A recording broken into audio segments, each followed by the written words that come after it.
All right. It's Friday. It's Royal Rumble weekend. And God damn it, we got a Royal show for you tonight. We've got NXT, SmackDown. Alex Shelley explains a little bit why he wasn't at Impact's Hard to Kill pay-per-view, and it was not the speculation you thought it was. More dirt on the Mark Henry Ryback thing. Devon says the younger generation of wrestlers are disrespectful and rude. Wade Barrett becomes a U.S. citizen. Royal Rumble predictions and more. You got Smark, you got Boxman, and we are your Dirt Sheet Dudes.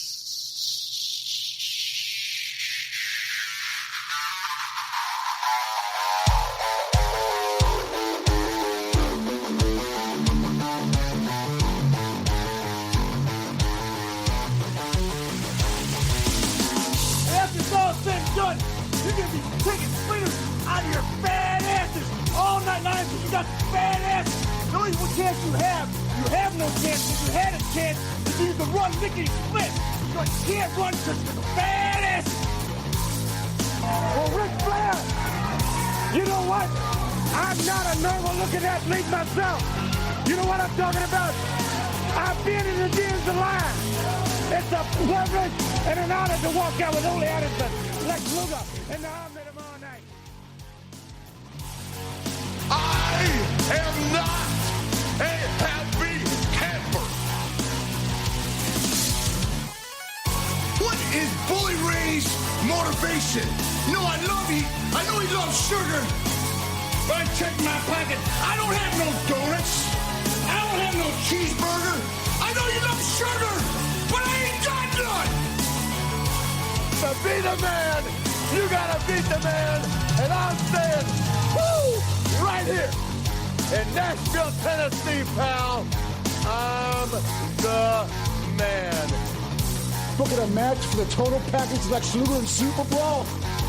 Super Saturday? What is it? I don't know what it's called. What is it called? Super Bowl Saturday. Super Brawl Saturday? You don't lose faith in winners. And Ric Flair, day in and day out, every day of his life, just keep winning and winning and winning. Ric Flair! New York City, Ric Flair! You're gonna find out what hard is all about! I do exactly what I want to do. You say I'm insane. I say thank you very much. Make a good intro. I hate God! Hit the deck! Yes! We love you, Scott Steiner! Today, woo, I've got the star and profile like never before. You guys talk about being students of the game. I am the game, JR.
There you go.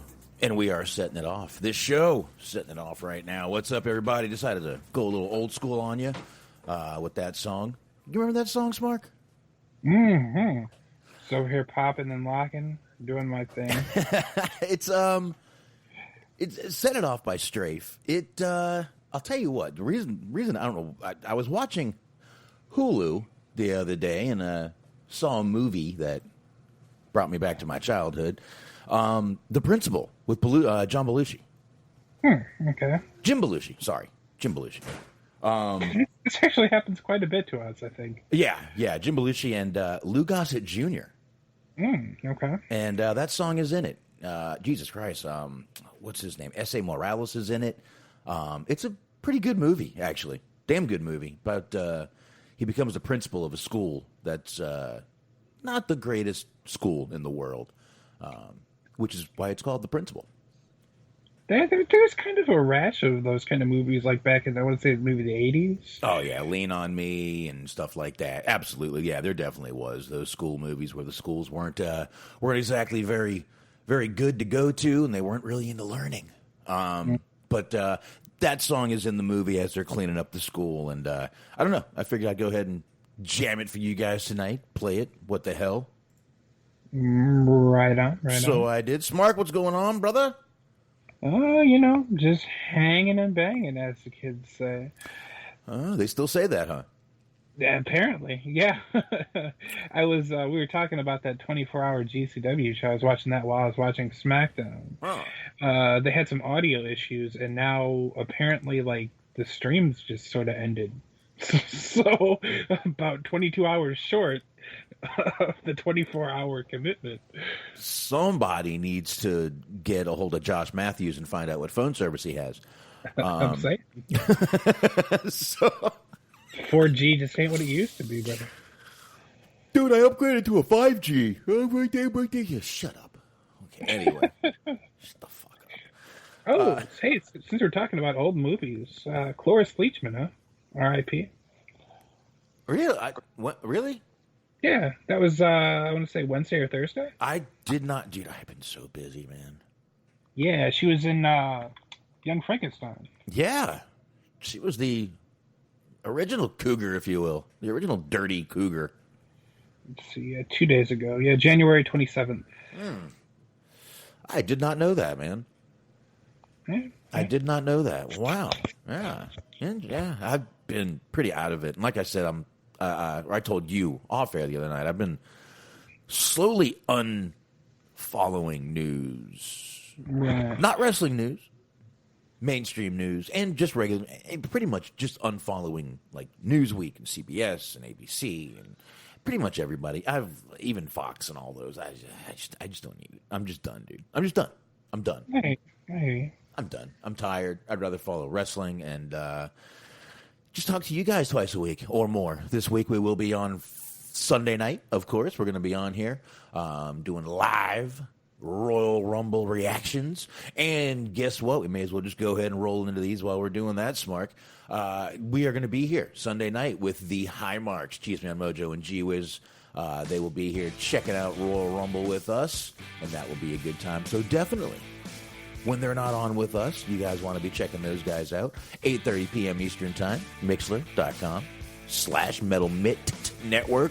That's right, 2 T's and mid. I did not stutter. You guys want to be checking them out. And, of course, Bobby Anthem, Bobby Blaze, The Inhuman Experience. You want to subscribe wherever you can. Apple, Google, Spotify, anywhere you can find them. Go ahead and look and definitely subscribe to those guys right there. You will not be disappointed. And Everything Unscripted Wrestling Podcast. Check out those guys. Eric, Doug, Daniel, Clennet, all those guys over there. Great guys. And a good bunch of characters over there. Check them out. Blog Talk Radio. Just type in Everything Unscripted in the search bar. They will come up before you're finished typing. And you can find them on all the usual podcast platforms. And Stephen Milan, letterboxd.com/Stephen Milan. He is over there reviewing films. Letterboxd is boxd.com/Stephen Milan, 2 L's in Milan. And check him out over there, like I said, reviewing films. And you can get us. You can follow us on, you know what? I was told Stitcher is actually down right now. I will fix that. I'll find out what's going on tonight, and I'll get that fixed. Thank you, Tad Evans, for mentioning that. I really appreciate you telling me that. But you can always get us on YouTube. You can get us on Facebook, Spotify, Google, iHeart, TuneIn, Player FM, anywhere else you get podcasts from. Smark, ready.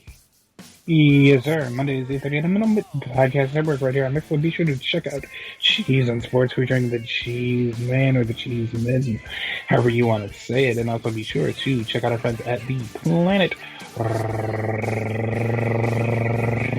Raconteur.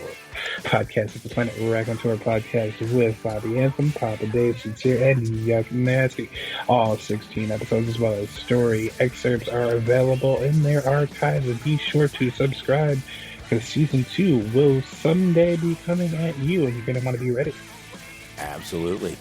Prepare. That's what you need to do.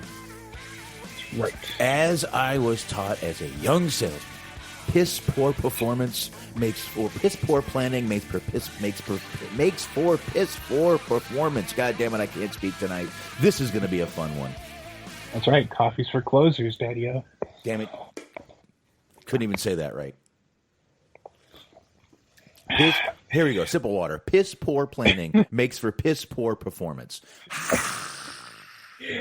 I like how we both just instinctively decided to go for the water after the flub. I had to. Dude, I fucking smoke weed and drink alcohol. My mouth is dry. Oh, my goodness. Leave me alone. Me and my dry mouth. Dry mouth. Leave me and my dry mouth alone.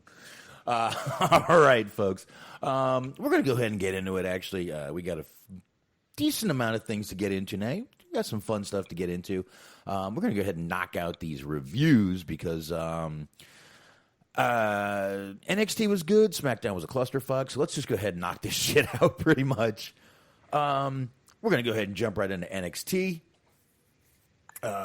Smart. We get Killian and Drake kind of kicking off the show. Killian Dane and Drake Maverick versus MSK. This is a Dusty Cup match right here.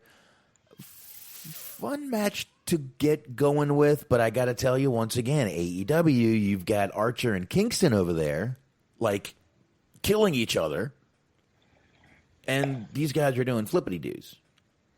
Yeah, it's sort of interesting, isn't it? It seems like it would like almost be kind of vice versa based on what we normally know of the companies. Because like AEW is more prominently, or it has a wider variety, in my opinion, of people on their roster that do the flippity-doos, as it were. So it's kind of interesting that the more hard-hitting, more sort of technical, maybe even a little bit of an old-school-esque style match was the opener for AEW, and NXT had the more flippity-doo, young buckish, if you want to call it that, style match. Yeah. Like I said, meanwhile, MSK is still out there really doing good. I like these guys. I did not see much of them as the Rascals. I will admit it. But really looking forward to what they do with these guys. And still waiting for him to change the look on the one dude. That hair, man. That's like 90s hair, man. It is. Yeah, I agree. It's not the best look, but let's see if they end up changing it.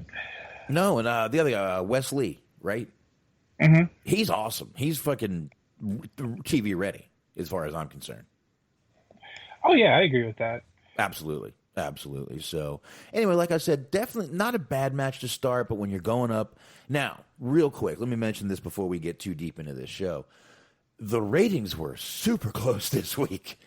And when I say super... Yeah, go ahead, Smart. Oh, no, I was just saying it absolutely was. I was a little bit surprised because normally it's a pretty big gap one way or the other, regardless of who wins. Yeah, we were within 14,000 viewers of this show this week. It was... Dynamite was 734,000. NXT bringing in 720. So very close this week. So I don't know, but I will tell you, it was kind of refreshing to see NXT back up in that 700 hover where they've been down in the 6s, even 5s. So whatever was going on, it looks like people are either back into watching it or they were into watching this show. Next week, I guess we'll find out a little more, right, Mark? Yeah.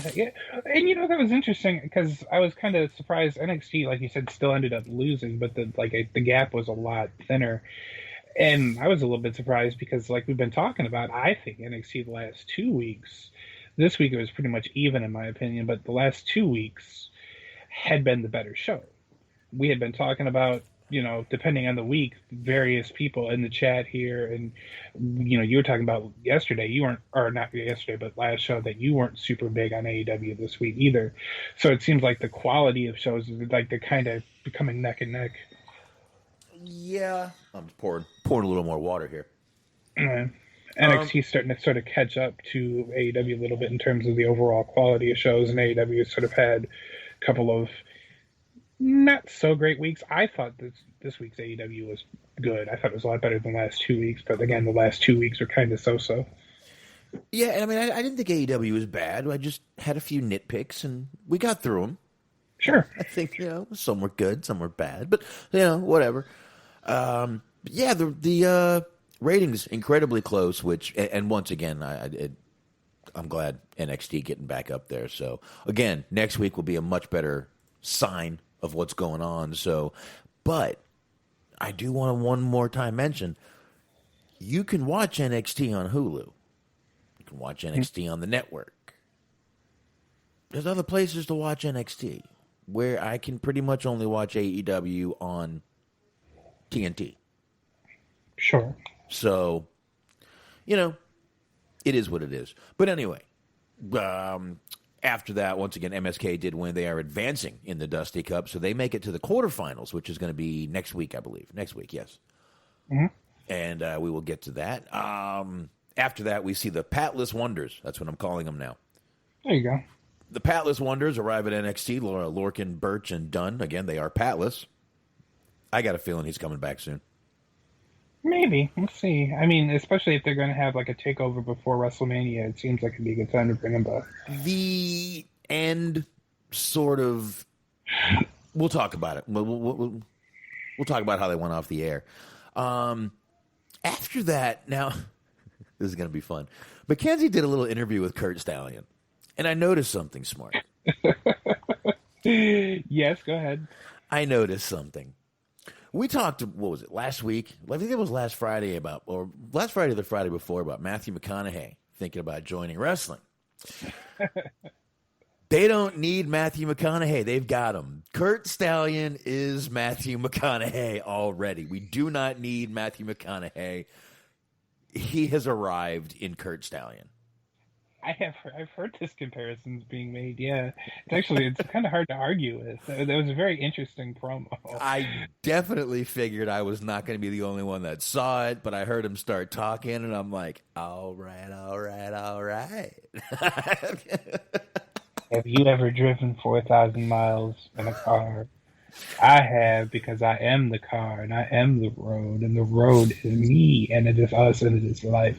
Oh, those are rookie numbers. You got to pump them, but you got to pump them numbers up.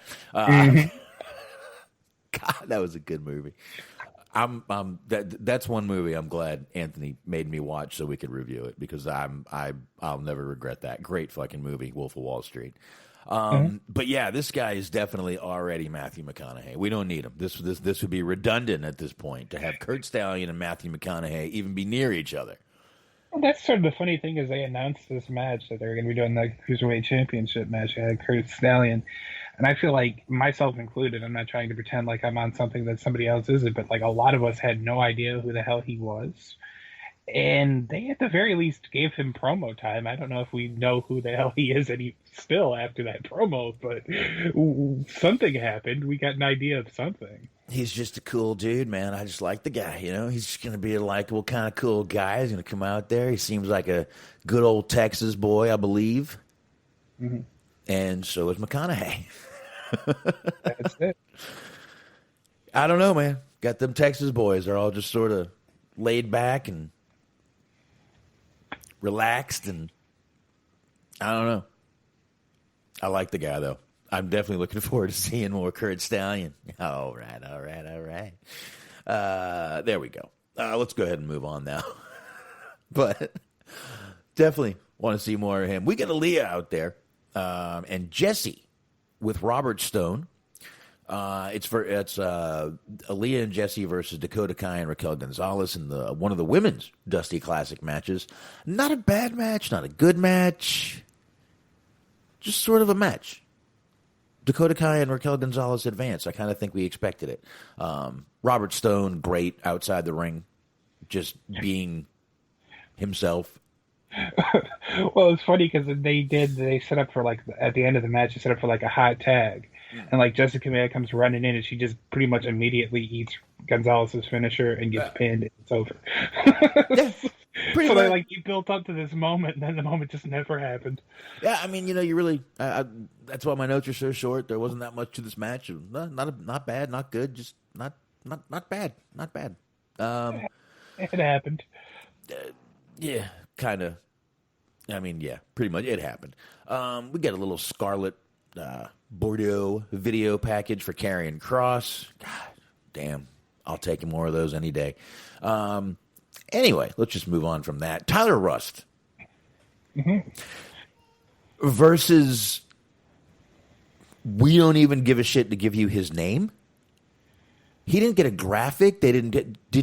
Did you catch this guy's name? Did anyone in the chat room catch this guy's name? I thought I heard them say Rio or Rios at one point, and that's it. Yes, they did say Rios. I believe it was S.A. Rios' brother. Oh. I don't know what the first name was. I did forget Robert, that. would this be Robert Rios? Because that's about what he looks like, a Robert Rios. Probably, just as well. Dante, thank you, Sasha. Baron Corbin, SBC in the chat. Dante Rios is this guy's name. Okay, good. I'd rather not just call him Jobber, who they didn't even give a shit enough to give us his name. Now, here's my other problem with this match, Mark. They don't even want to give us this guy's name, right? Mm-hmm. I like Rust. I like this guy. But you're having him sell to this Jobber for like 3.5, 4 minutes. Right. And then, how does that really get this guy over? I know he won by submission, but you want to get a guy over, you don't have him selling to a guy you're not even going to say his name. Say his name. Well, yeah, exactly. The old Destiny's Child, say my name, say my name. But no, I was thinking about this while I was watching this match. I want to get your opinion on this. Is like, I wonder if right now they're just like, NXT and AEW, they're just in such a need for new talent and like new stars and all of that, and there's sort of kind of a lack of big names and everything. I wonder if the reason why they're not just having like definitive squash matches nowadays is if just an opportunity for people to show their stuff and just kind of see if maybe they can stumble upon somebody that they actually hadn't really planned on using before, but they end up seeing something that impresses them. And a lot of these guys, the younger guys, there's not a lot of opportunity right now for them to have, get those reps in. So right. Instead of just having them be squash, you actually have them work a match so they can get that kind of the sea legs, as it were, under them. Yeah, I mean, listen, what better time than now, to be honest, with no crowd in there to really have any say in anything except the NXT guys, which they can manipulate and control. So, I mean, what better time to have some of these guys out there? But again, man, just tell me who he is. Sure. Yeah, I mean, definitely. That I totally agree with that. Is like, if you're going to have him have a competitive match, then you're doing him a disservice to not mention who it is. No, just give me a quick graphic with his name. I would have been fine with that. You don't have to sit there and go, look at this guy. No, just get quick graphic. That'd be nice. Oh, real quick, before we get too deep into this, Antox brings up a point, and I didn't get this 15 to 18 minute blackout for AEW that everyone else did. It sounds like it was up in the north, like northeast, like New York, Pennsylvania, those areas up there. I didn't get it. Did you get a blackout for?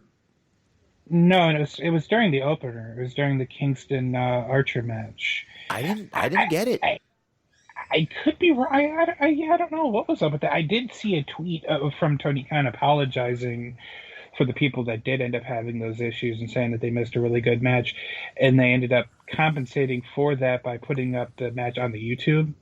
So if you did have trouble, you did get to see what you missed, that little 15-minute block there.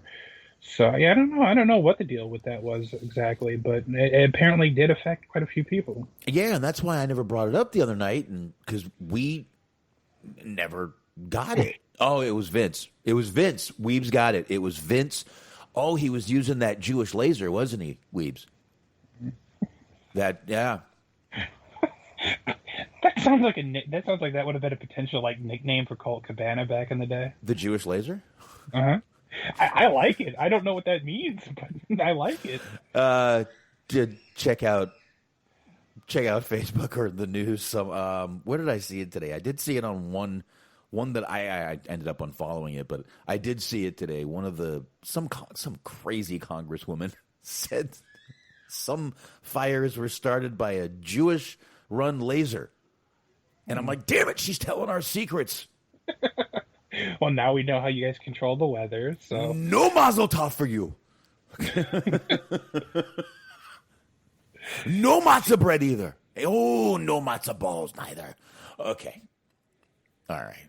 Telling our fucking secrets. Don't be talking about our laser. Come on now. It's got to be under wraps. That's right. I don't want no one knowing about our Jew laser. The old Jewish laser. Anyway, grizzled young veterans. That's right. Versus Kushida and Leon Ruff. Another dusty match we got here. And I'm going to say it one more time. Every time they bring out Kushida, I want to see more Kushida. He had a good outing. He was rocking some jeans this week. Always has a good outing, this guy, man. I swear. I hope they got plans for this guy because he really deserves to go out there. I mean, he's been kicking ass lately. He's been one of the MVPs of NXT, in my opinion. Oh, yes. I get a little bit of a cough coming, I think. But anyways, I did like how at the beginning of the match they sort of took time out to have the grizzled young veterans come out there and basically cut a promo being like, what makes you guys think that you guys have been teaming for like 5 minutes? What makes it think that you can handle us and our cohesion and we've been together for 15 years and so on and so forth? I like that. And then it did sort of ultimately kind of play a factor into how the match ended because they did basically end up using their savvy and experience chemistry to end up etching out the win. So there was that. That was good. I like that. I like the little, like, I don't know what that was that Ruff did where, like, you see he did like a springboard. Yeah. Went from the top rope to the middle rope to the bottom rope and he, like, ducked out of, like, a clothesline attempt or something. But it was, like, it was very innovative. Like, At first I thought he fucked up because I was like, oh, he must have messed something up. And then, like, the longer he did what he did, I was like, oh, that's pretty cool. Yeah. Ruff's another one, man. He's, his character is still, they're still working on it. They've kind of made a fool out of his character, but maybe they can fix it, but we'll see. But definitely the guy is talented as a motherfucker in the ring. So, yeah. And grizzled young veterans did end up advancing in this match. They won. Gargano and Theory end up attacking Ruff and Kushida after the match. Loomis scared the shit out of Austin Theory. Mm-hmm. Fucking love that guy, man. Love Dexter Loomis, man. They gotta. I'm liking they're doing more with him, and what a lucky guy. He doesn't have to cut promos. No, it's an easy payday. He just kind of has to loom about. No, loom, exactly. And he does, and that's all he does. He doesn't have to cut. No one has to write for him. No, I mean, talk about a money-saving guy. Hand him a script anyways. Just stand behind somebody. Like, you could have just told me that. Just wasting paper over here. You're not supposed to talk. What are you doing? My God. Oh, off camera. Okay. That's right. Yeah. Anyway, really good match, though. Really good match between these guys. Really good. I enjoyed the shit out of it. And then once again, they show Kurt Stallion. He came out before the commercial. We come back and Mackenzie is interviewing Legado El Fantasma. Kurt Stallion was laid out before the commercial. We see. Then we come back and Mackenzie is interviewing Legado El Fantasma. And Kurt was supposed to have a match with Santo Escobar. Now it's off. And Regal says, yeah, the match will be next week, but if anything happens to Kurt Stallion, I'm taking that title. What I liked about it was you had, like, they started grilling Escobar on it. He was like, yeah, I was in the locker room. Just ask these guys.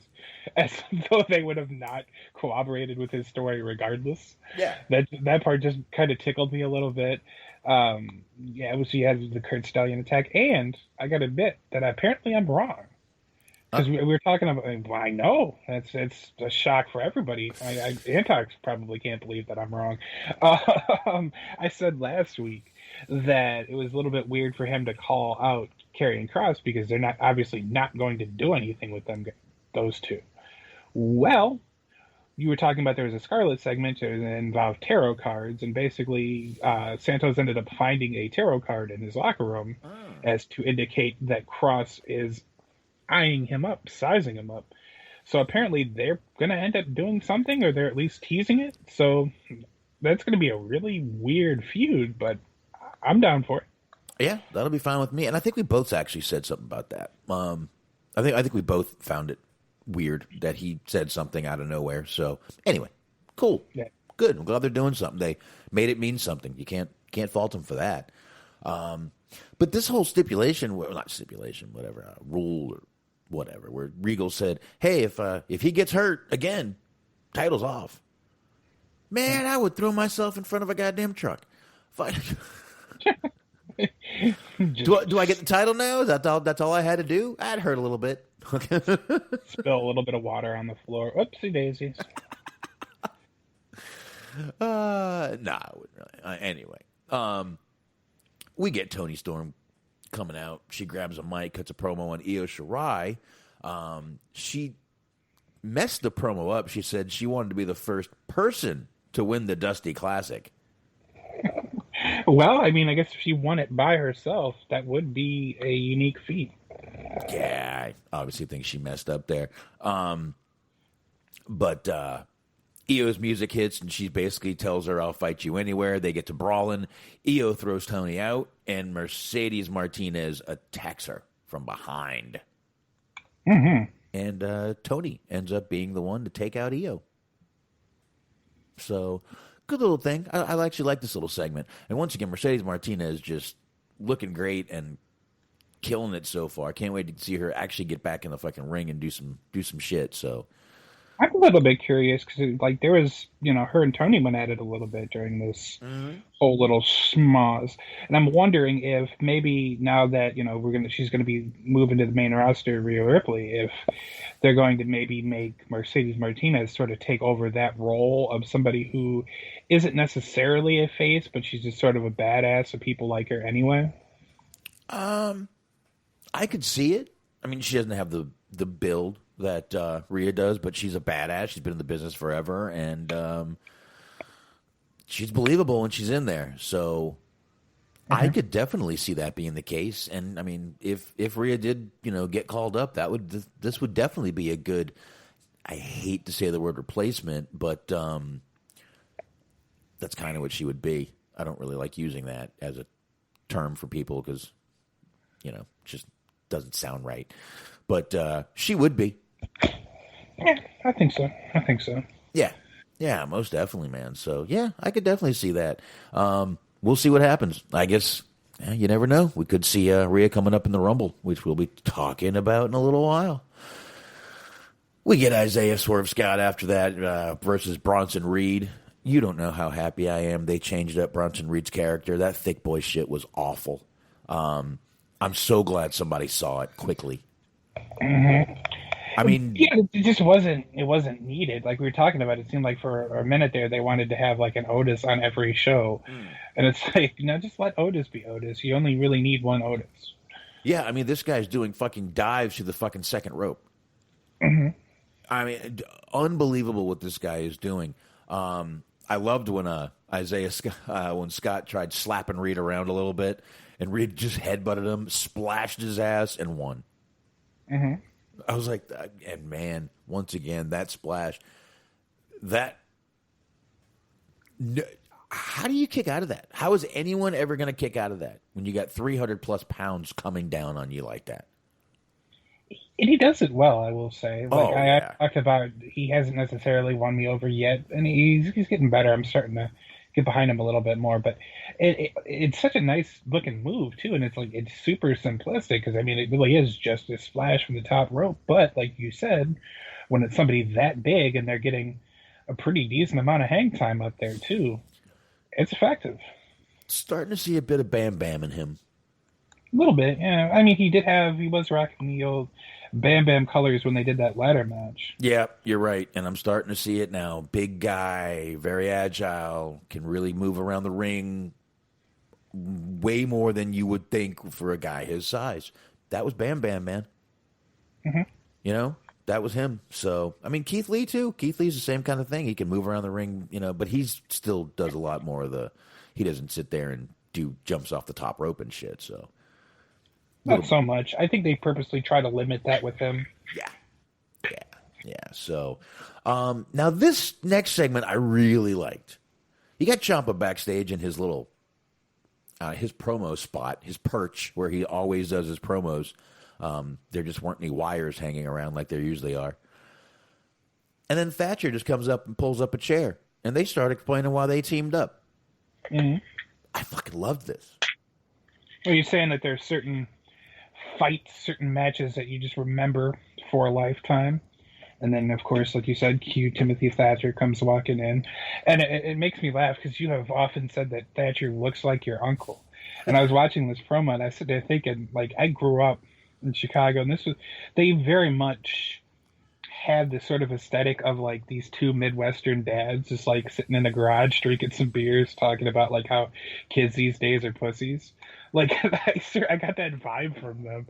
It made me laugh because they're these two just, like, sort of, like, they're not old, but they got the beards and they look all grizzled and shit like that. So it's just, they look like these two old, like, bar fighters that are just banded together. I like it. I dig it. Yeah, it's pretty good shit, man. I really do. And yeah, Weebs mentions Bam Bam in Major Pain.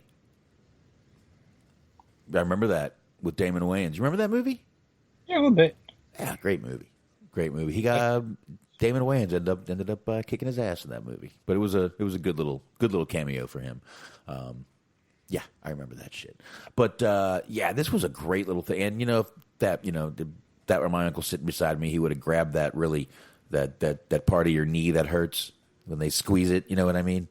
Mm-hmm. That upper part. My uncle did that to me all the time. I wonder. That might be why I have bad knees now. There you go. I'll blame him next time I see him. But go ahead. I'm sorry. That's a bad bastard.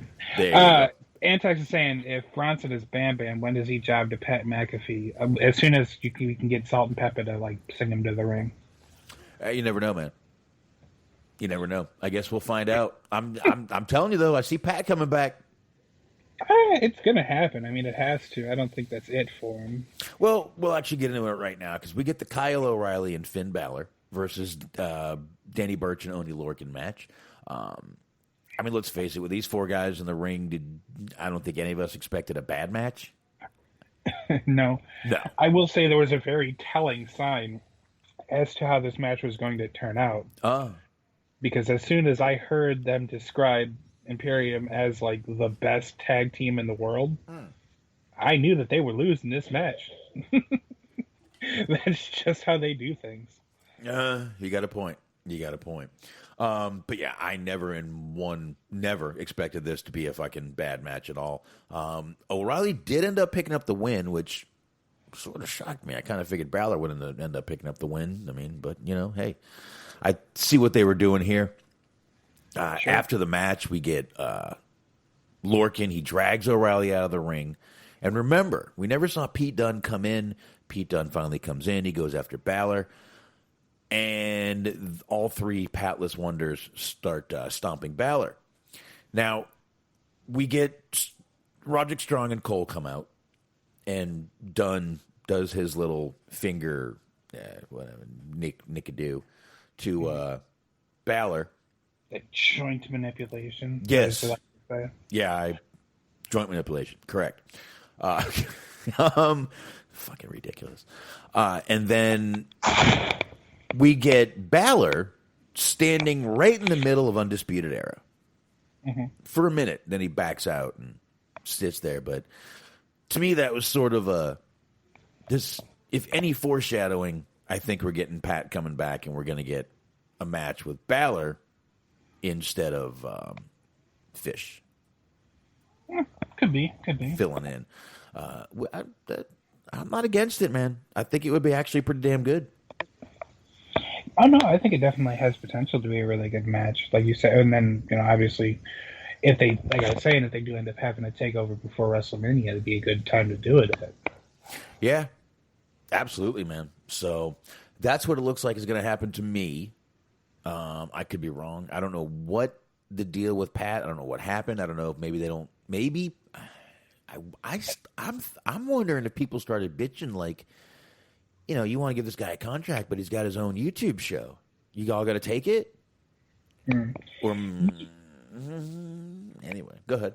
I mean, there's no like real sort of truth to this in the sense that there's like no story that's come out, but it seems like the overall sort of sense and feeling about it is that Vince kind of wants him to be a special attraction. Okay.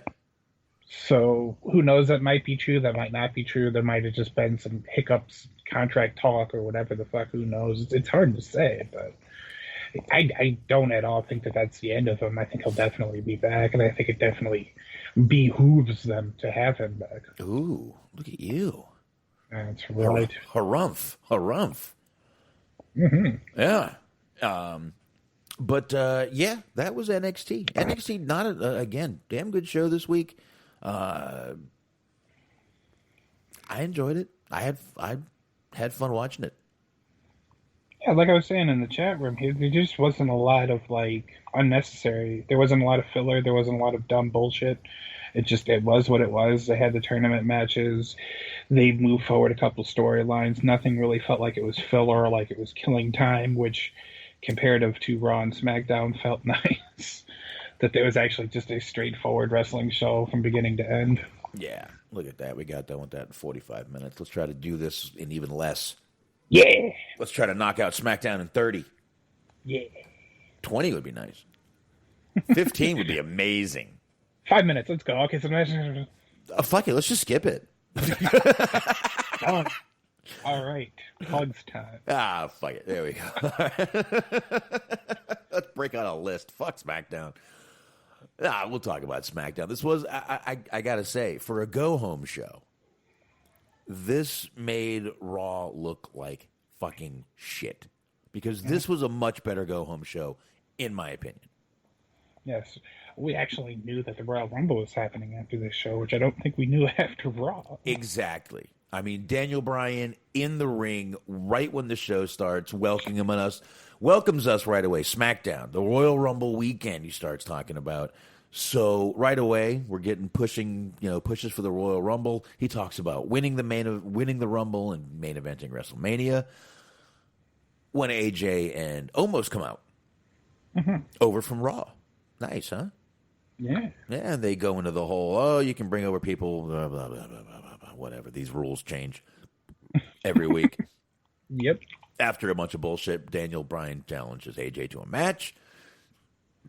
And now the one thing that caught my eye when Daniel Bryan, after AJ pushed Daniel Bryan down, almost had a big Band-Aid on the right above his eyebrow, on his like a clear Band-Aid on his forehead. Did you see that? Yeah, that was kind of weird, huh? He was busted open. I don't know. Probably training, but hell. Good. But it was really obvious, man. Yeah, because like you said, you'd noticed it, and I saw it too. It was pretty visible. Well, it was shiny. I mean, it's going to be shiny on anybody. Yeah. You're going to see even a clear Band-Aid you're going to see because you're not expecting a square of shininess or a rectangle of shininess to be on a person's head anywhere. Yes, exactly. So I saw that and I was like, that's interesting. But you could also literally see the cut under it. It wasn't like didn't have even the Band-Aid. It was just a clear patch, basically. Mm-hmm. Yeah. So just something I caught. But that obviously set up the match for later, which turned into a clusterfuck. Certainly did, yeah. Well, I like the little dig that he had, that AJ had on Brian over there, because Brian came out, he had the fucking little, like, sports jacket on and all this. He had his sensible slacks on, and AJ said, well, I haven't seen the show in a while. You general manager again? And he was like, give him that look, like, man, fuck you. Yeah, you're right. Meanwhile, I like Daniel Bryan's new look with the shaved sides, the still longish hair. Looks good, man. It looks really good. Glad to see him out there, and once again, man, I'm still glad to see Daniel Bryan every time he gets back in the ring, man. Always. So, After that, we get Kayla backstage. She's interviewing Bayley. Bayley's talking about the obstacle course and her match with Bianca Belair, which comes up right now. Bianca Belair versus Bayley. The match was fine. I'm not going to make any really... I mean, there wasn't really any bad spots or anything to really say anything about. Bianca Belair winning was a big win for her. It really was. I actually got to say, though, when Kayla interviewed her after the match, I felt bad for her. Why is that? Bianca Belair was completely out of breath, number one, which expected. She should be. Yes. But she was, like, emotional. And she was like, can I just go back and enjoy this moment? You leave me alone? That's the vibe I was getting from her. I will never apologize for being me. This was a big win. The only thing bigger, Royal Rumble. Exactly. I gotta go lay down for a while. Get this microphone out of my face. Yeah, the vibe I was getting was, I don't even want to be talking to you. I can barely breathe. Can I just go back and enjoy my big moment? So I felt bad for Bianca. Meanwhile, like I said, the match was fine. Good match, actually. Bianca Belair, they need to put a rocket on her too, man. She's great. So it looks like they are. Yeah, I think it's coming. That was like the only sort of thing that I didn't necessarily like about her when she was on NXT, was it looked like she was going to be one of those people that, regardless of what her skill level was and what she actually did, that they were just going to push to the moon anyway. Right. And that hadn't been the case after they called her out. They kind of just slowed their roll on her real quick. There was a little Survivor Series match where it looked like she did really well in that, and people were saying that perhaps she should have won that one. But she's been producing, though. I will say that she's turned into a really good wrestler. They've had some really good matches with her, and the match tonight was really good. I think her and Bayley have some good chemistry, and their feud. I've been enjoying their feud for the most part. Yeah, and I mean, I've said before, I don't like her character, but that it doesn't matter. I don't have to like her character to know she is talented, she is athletic, she's good in the ring. I don't need to like her character. Doesn't matter to me. Doesn't make her break her talent in the ring at all for me. I just don't care for her character. I don't get it. I don't have to. Well, I think that they've sort of done a good job of like shining some light on the character the last couple of weeks, adding some new dimensions of. She's somebody who just needs to have that sort of confidence and belief in herself to be able to sort of push her through. Where it's like with her, it seems more like somebody who's trying to be confident and trying to believe in herself, like kind of struggles with maybe a little bit of self-doubt, versus somebody like a Charlotte or like a Sasha that is just, I'm the best all the time, always and forever. Like she seems like a little bit more of a actually fleshed out character than just generic, I'm the best always, look at me. Yeah, and like Weeb says in the chat here, Belair, not a fan of the vaping. Mm-hmm. She does have that commercial. Sorry, I vape. Oh, did you know that she ran track at Tennessee? No. Yeah. Of course, nobody ever talks about the track team here. Oh, so, of course. Whatever. It's like, yeah, we're more of like a football than women's basketball, then men's basketball, and then everything else is sort of just additional. Are you in a small town? No, I'm talking about just Tennessee. She was at the University of Tennessee. Oh, yeah. Well, yeah. I mean, I'm in Chattanooga. So, well, I'm just saying, football. Not a big town, but, Yeah, I mean, football is big in pretty much any southern town you go to. Football's the big thing. Yeah, high school football is like fucking religion here, and it makes me feel very uncomfortable, honestly. Here, too. I love football, but I feel like it's weird. Like, if you don't have kids going to the school, don't go to the school to watch football. It's just weird. Dude, once again, to kind of tie in Matthew McConaughey, goes back to like when you're watching Dazed and Confused, and you got the old guys coming up to him like, you guys are strong out there this year, and it's like, how the fuck do you know what the high school is doing and why? It's small towns. My wife's dad is freaky about the high school teams, man. He's one of those guys. It's one of those things, though. They cover it on the news, and they show like practices, and they talk to the coaches and shit like this. But for me, it's just a matter of the fact that most of them are under 18. It just like they're literally kids. It just there's something about like, and I'm not even talking about there's no like sexual thing or anything to it, but there's just like all the expectation and all the pressure and all that shit where it's just like, ugh, it just feels weird. Like it feels like like if you ever been to like a little league game and you have the parents that are just fucking super yelling and taking everything like it's life or death, and then take away the element of that they're not parents anymore. They're just people who might have went to that school or might have not went to that school that are there yelling and screaming at these young kids. It's Dude, like, it makes me uncomfortable. I've seen it, and this wasn't even in for a school team. My kids did baseball a few years ago, right? Like 2 years ago. Mm-hmm. 2 years ago they did baseball. And we played a team up in it's a little town called Corinth, about 25 miles away. Ain't that far. Little, north of us. And we played a team up there. And this team was amazing. And they're kids, dude. But the parents were screaming and yelling at the umpires. They were screaming at the kids. Meanwhile, the team was great, but I wonder how they got that way by being pushed and beaten. Damn near beaten, I would say. But it was ridiculous, man. And we were like, our whole team was sitting there like, we're quiet. We're just cheering our kids on. They make a mistake. We're like, ha, ha, ha, look at that. Oh, don't worry about it. Right. They were like getting mad at the kids. Yeah, I mean, there's nothing wrong with like, wanting your kid to like work hard and like try to achieve their potential and all this. But like, and I just know this because I have a cousin. I had a little cousin that was in Little League and sort of transitioned to football now, which terrifies me, but that's another story. Anyways, Little League.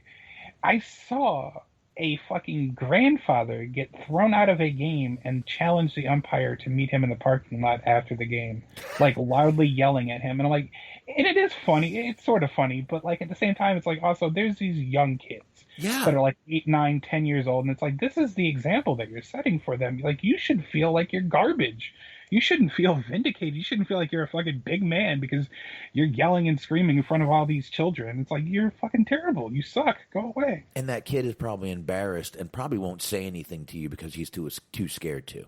Sure, because I mean, kids got friends and stuff on the team, and maybe he knows some of the other kids from the other teams. Yeah, those kids go to school together and shit. And it's embarrassing. Now you got the crazy grandpa.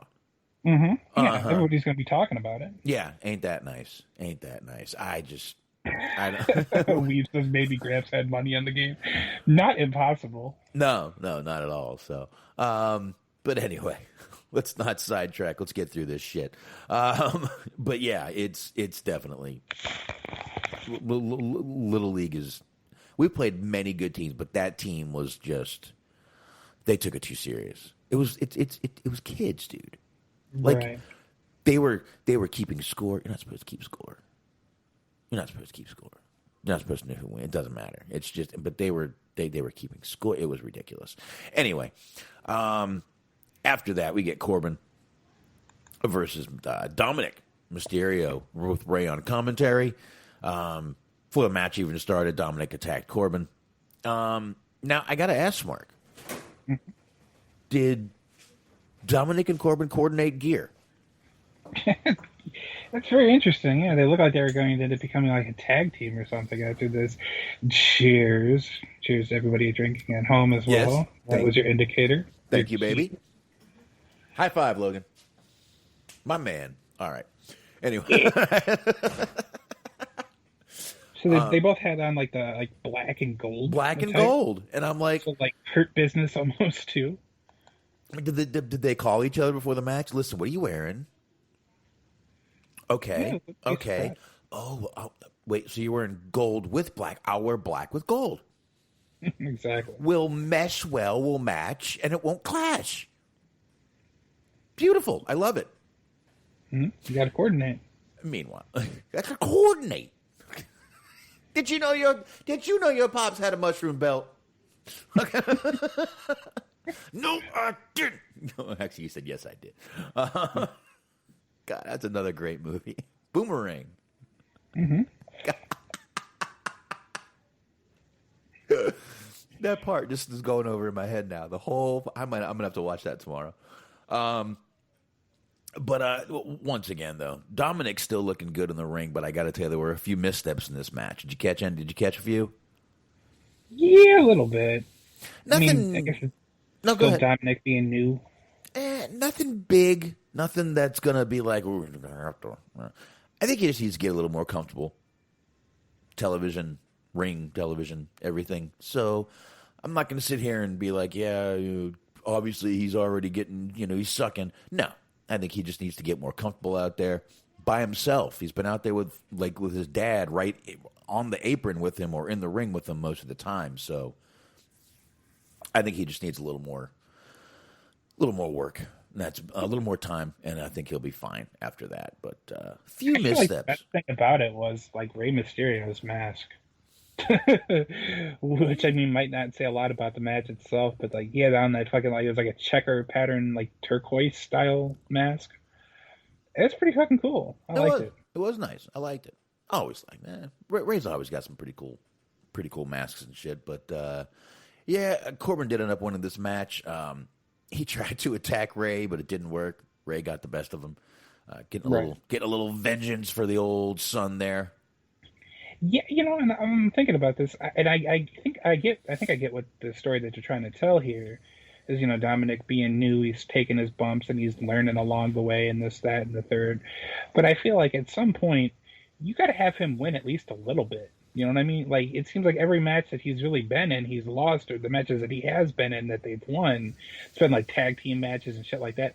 Like, at some point, you just necessarily have to win a feud, but he has to win at least like a match or two here and there.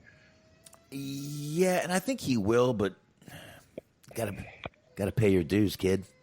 Yeah, I get it. You gotta pay your dues, kid. Yeah, that's what you got to do right now. And like I said, though, I do think he still looks good in the ring. A couple of little missteps with the leg grabs, it looked like, but and he had one weird throw when he put Corbin down for the 619. But other than that, not a problem. Fine match. Corbin still looks like a penis to me. Let's just move on. Big E backstage trying to bribe Sonya Deville to get his Royal Rumble entry number. Gremlin sweater this time. I had that in the notes. Nice Gremlin sweater. Very nice Gremlins. I like how he's doing the 80s movies. But it was just funny watching him. Big E always back there doing something funny. And I didn't see Sonya give the money back. No. Oh, yeah, she scoffed at the fact that it was only $1. I don't know how she felt about the additional Arby's gift card that Big E mentioned. Shit, I would take that motherfucker. I'd take that motherfucker. I would, too. I like me some Arby's. I would actually give him the $1 back and be like, give me the Arby's thing. Fuck the $1, dude. Yeah, give me some seasoned curlies. Oh, yeah. Potato cakes. Hmm? Maybe a Reuben. I lied. Their Reuben sandwiches are good. I've never had a Reuben sandwich, like just period, but... You like sauerkraut? Not really, honestly. Then you won't like a Reuben sandwich. I've tried it. I'm not a fan. I'm not really into German food all that much, honestly. I make them here at home for me and the boys. Reuben sandwiches. It's Thousand Island corned beef and sauerkraut. That's it. I like Thousand Island. Yeah, that's all it is. I make them for me and the boys at home all the time, though. Usually on Sundays for lunch. That sounds nice. Heat up some corned beef, fry it up a little bit. There you go. Yeah, it's good stuff, man. Melt a little cheese on there if they want it or not. Sometimes they do, sometimes they don't. But anyway, we get Miz and Morrison showing up back there with Big E and Sonya, and Morrison brings up the stock market and the GameStop. Now, this is where I wanted to divert a little bit, Smark. Yes. This GameStop thing is big. Yes. Okay? Now, I am not in any way a stock expert. I know nothing about stocks. What I can do is I can parrot a little bit of what I've heard. Mm-hmm. And I do have a little article here. Because when I tell you how much these guys have made, you might fall over. But anyway, basically what they did, and what I think is really shitty, is this stock for GameStop has been in trouble for a while. Just the way everything's been going, games and everything. Like we had 2 here, and they both closed down. I thought the ones we had here closed down. What they did is they shut down, they rebuilt, and then they opened up again. So I've got one right down the road. We still have them here. They're actually based in Grand Prairie, Texas, I believe. Okay, right on. Which is, what, I would say 25 minutes from me again, the other way, south. So they're based right here in Grand Prairie. But so what happens is, and once again, I think this is shitty, what they do is they predict which stocks are going to basically tank. Okay? But it's brokers. They predict it. Mm-hmm. And they can actually make a lot of money on this, believe it or not. It's it's really shitty what they can do. So basically, they're betting on this company basically going bankrupt or close to it. Basically, the business equivalent of the death pool. Exactly. So what happens when you short a stock, which is what these guys were doing? Okay, what Wall Street and the big brokers were doing. You short a stock. What happens is you lend that stock. What you would do is you would sell that stock off, usually to another broker or a market. You would hope the price goes down. Once it goes down real low, you buy it back and you give it back to the lender.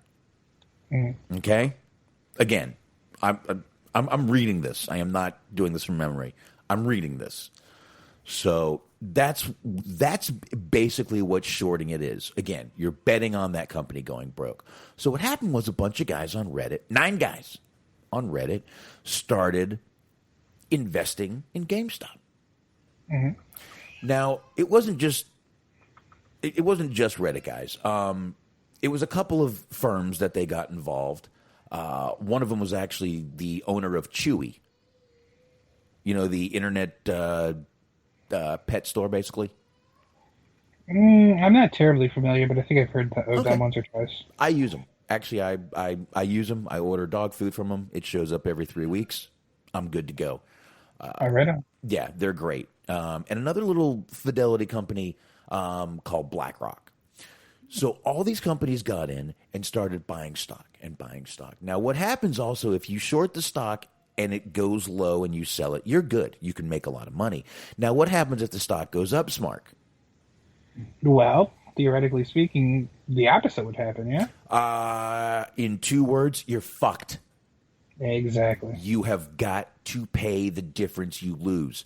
So far, these 9 guys have made, you ready for this?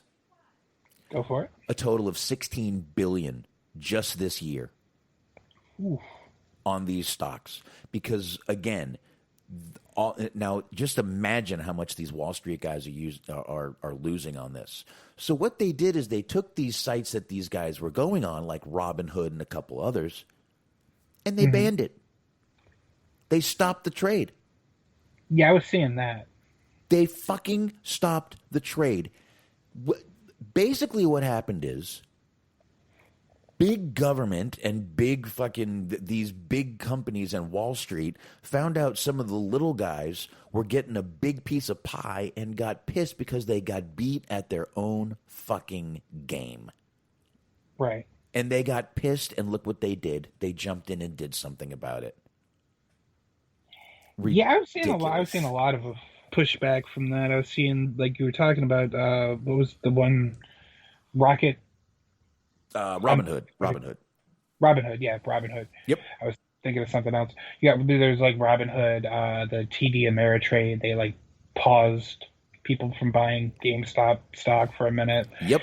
There's all kinds of just fuckery and shenanigans afoot from them trying to keep people from doing this. And it was interesting because, like, I will fully admit I know next to nothing about this kind of shit. But what it, like you said, what it seemed to be, to me at least, was there was some people that were like just kind of banding together on the internet and kind of causing a little bit of chaos for some of these like hedge fund people, these fucking, elite members of society that got all this money and just kind of throwing a fucking monkey wrench into their plans, and that will always make me laugh.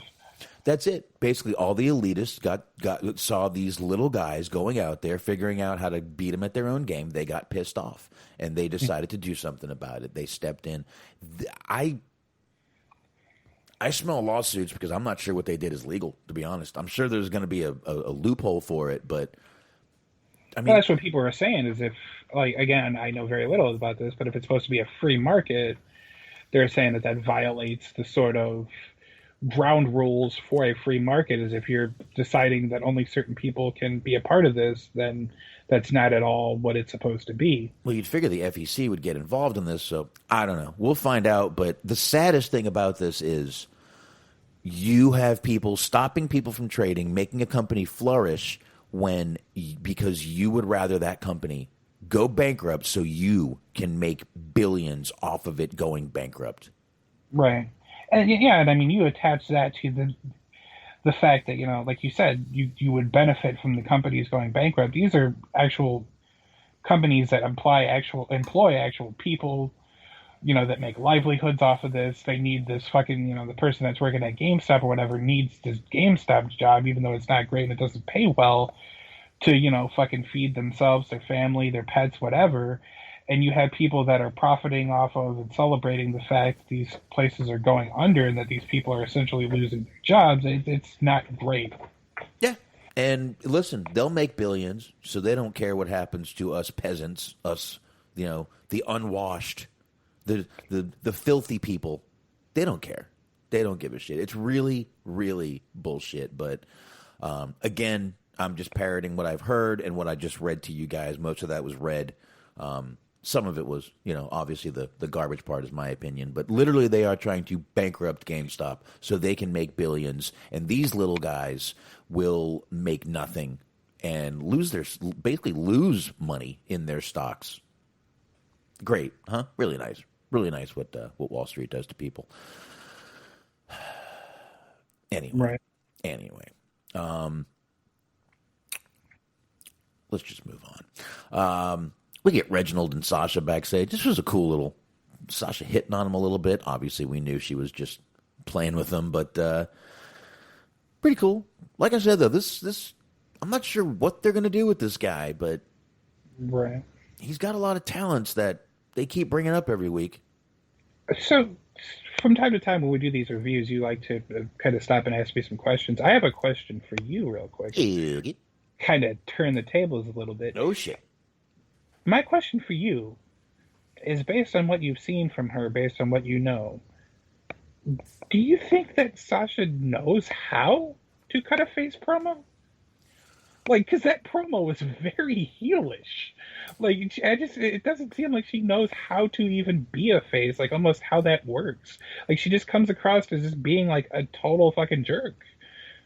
Yeah, but even when she's a face, she's always that cocky face. Mm-hmm. She's not a clear cut. I don't think she's ever been a real clear cut baby face. She's always cut these boss. She's the boss. It's boss times, Mark. Yeah, but I don't know. Like, can a boss ever be really the good guy? That's a hell of a question. Or girl. Excuse me, everybody. That's right.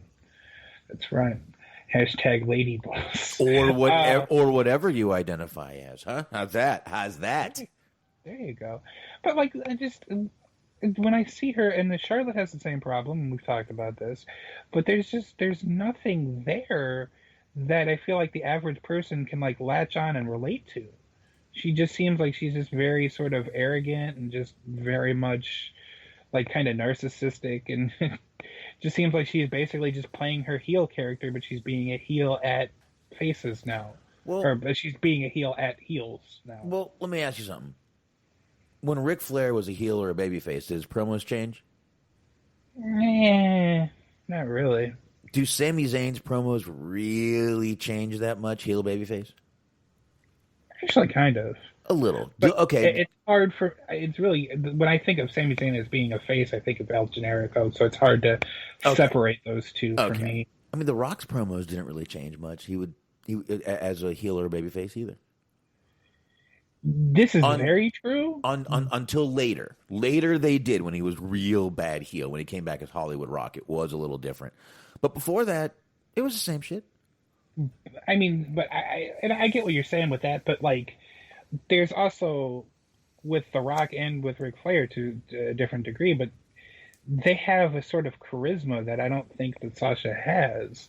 Okay. That even though you think that this person, like, you know that The Rock's kind of a dick, and you know that Ric Flair's kind of a dick, but they're just so charismatic that you kind of don't care. Okay, fair enough. I see that. But again, I just don't think Sasha's ever been that clear-cut, hugging, kissing babies babyface. Right. Or kissing kids. I get that. I just think that they just need to add something, some sort of a dimension to her character that just makes her a little bit more likable. She's just hard to get behind as a face. Well, I mean, she's got blue hair. This is true. That's very likable, usually. Colored hair. It's fun. It's colored. Kids like it. Absolutely, yeah. Kids love colors. They love them. Anyway. That's true. And this was, again, pushing a little match between Sasha and Carmella, which I have no interest in, but we will talk about soon. And we get another little backstage segment with Sammy and Nakamura. I like this. Sammy telling Nakamura basically, it looks like you guys are over. You're kind of going your own way. Kind of tries to recruit him. Guilt trips him, basically, Smart. Mm-hmm. Nakamura declined, of course. But I loved it, too, because basically, like you were saying, the whole gist of the promo was that Sammy was saying that anything good that has ever happened to Nakamura, he's been like a part of and directly responsible for. And Nakamura just replies with, well, thank you, but go to hell. Yep. I liked it. It's like, great promo. I like it. I liked it. And good little segment there. Nothing we need to really spend time on. But this one might spend a minute or two here. Owens and Reigns did a little side-by-side camera interview. First thing I caught was Owens wearing an Ever Rise Rules t-shirt. Thank you. I noticed that as well, yes. It was like the first thing. I'm like, what? Huh? Okay. Which it kind of confirms what I thought was the case, that he was probably directly responsible for them getting employed. Because they came up together on the indies, the Canadian indies. It was like it was him, it was Sammy, it was them. And they've been a part of the company for a couple of years now, Everrise, but like now they're prominently featured on TV. But I was just like watching them, and I was like, I wonder what kind of role Owens had in them being signed. But then we see him wearing the T-shirt, and it's like, yeah, he probably had a pretty good role in it. Yeah. So good for him for looking out for his boys. Absolutely, man. Nothing you can do about that. Good shit. But I did think it was pretty cool that he had the T-shirt on right there, though. So we saw that. Owens start speaking, and obviously with Roman doing all this stuff, his family talk, we get Owens talking about family. I liked this. Paul talking. Paul was like, I'm not even going to let Roman dignify that. And he goes, now, when Roman did start speaking, though, Smart. Yes. It was getting pretty deep, cutting deep, what he was saying, asking Owens about his father. Owens even said, you might want to watch where you're going with this. But I really like this by Roman, man. This was like, stuff. The guy's dad. Yeah, this was stuff that would cut deep with a lot of people out there. Yeah, well, that's what I'm saying. He killed the guy's dad because he said, "Hey, was your father a smart man?" And he said, He is a smart man." Like, don't kill my dad, motherfucker. Mm-hmm. I noticed that. I like that. It's pretty cool, though, because you get Roman basically kind of saying that he is genetically superior to Owens. Right. He's got the gene, he's got the DNA, the pedigree, as it were. No pun intended, baby pun intended. We'll see. Yeah. But, and then you have him saying that, like I said, he's genetically superior, and that, people like Owens and Owens' dad and all of this is they've always been beneath him, and he's going to prove that and show the world once again. Yeah, and I really liked Owens at the end. He got fucking heated, man. Mm-hmm. He got heated at the end there, and Roman and Paul just basically signed off and walked away. And yeah, I liked it. They pulled out a little remote, I think, and just turned off the feed. That was great. Which made me laugh because that was just such an arrogant heel thing. Where it was after Roman talking shit for a solid 10 minutes or whatever, Owen starts like going like, you know what? I'll tell you something, motherfucker. Roman is like, yeah, no, not interested. Bye bye now. Yeah, and it pissed off Owens more. This match is going to be good. This is going to be a good one. Can't wait to see this Sunday. So, now let's go ahead. Which, Jesus Christ, that could have been the fucking. I would have loved to have seen that be the. I could have had that be the main event or the ending part of the show. I would have loved to have just gone off the air with Kevin Owens pissed off. I think that would have been a great way. Sure, it was intense. They did a really good job of selling that match. Absolutely, therefore selling the show. Absolutely. I mean, I don't know why, honestly, you wouldn't have gone off with that. Kevin Owens heated as fuck. Your championship match. Why not? Why not? But they didn't. We go to Daniel Bryan. Starts off. It starts off Daniel Bryan versus AJ Styles. Yeah, this is you got to get out the fucking cork board to be able to start drawing these little parallels, keeping track with all the like alterations that were made during this match. Yeah, let's see how I did. Let's see how I did here. I was getting set up for the show and watching the match, but I think I might have caught it all. Almost comes out. AJ sends him to the back. Brian said earlier, maybe you'd showed some balls if you came out by yourself. So he did. Cesaro came down on commentary. After a while, we get Sami Zayn out there with his documentary crew and a sign that says, Big E is not my IC champion. Mm-hmm. That's funny to me. I don't know. I was laughing at that. That's good shit right there. And then now, but there's so much shit starting to go on. I'm kind of taken out of the match, and they're really not showing a lot of the match at this point. Right? Yeah, they're cutting back and forth. So Exactly. We're seeing a little bit of the match. We're seeing a little bit of Sammy's antics, Cesaro on commentary. Now, what I really like is Big E comes down. He's in his gear. He goes over to the other side by the commentary where the steps are, and he neatly folds his jacket and puts it down on the stairs.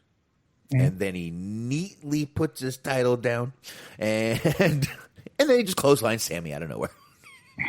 I like that, yeah. And then he starts fucking with Cesaro. Cesaro kicks Big E. Sammy gets involved, and we get what we think is a DQ.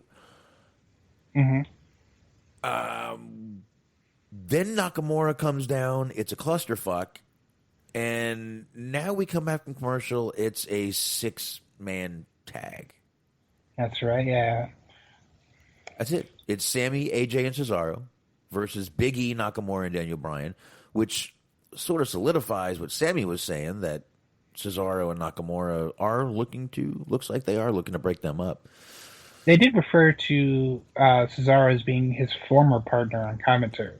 Oh, well, there you go. All right. So they are breaking them up.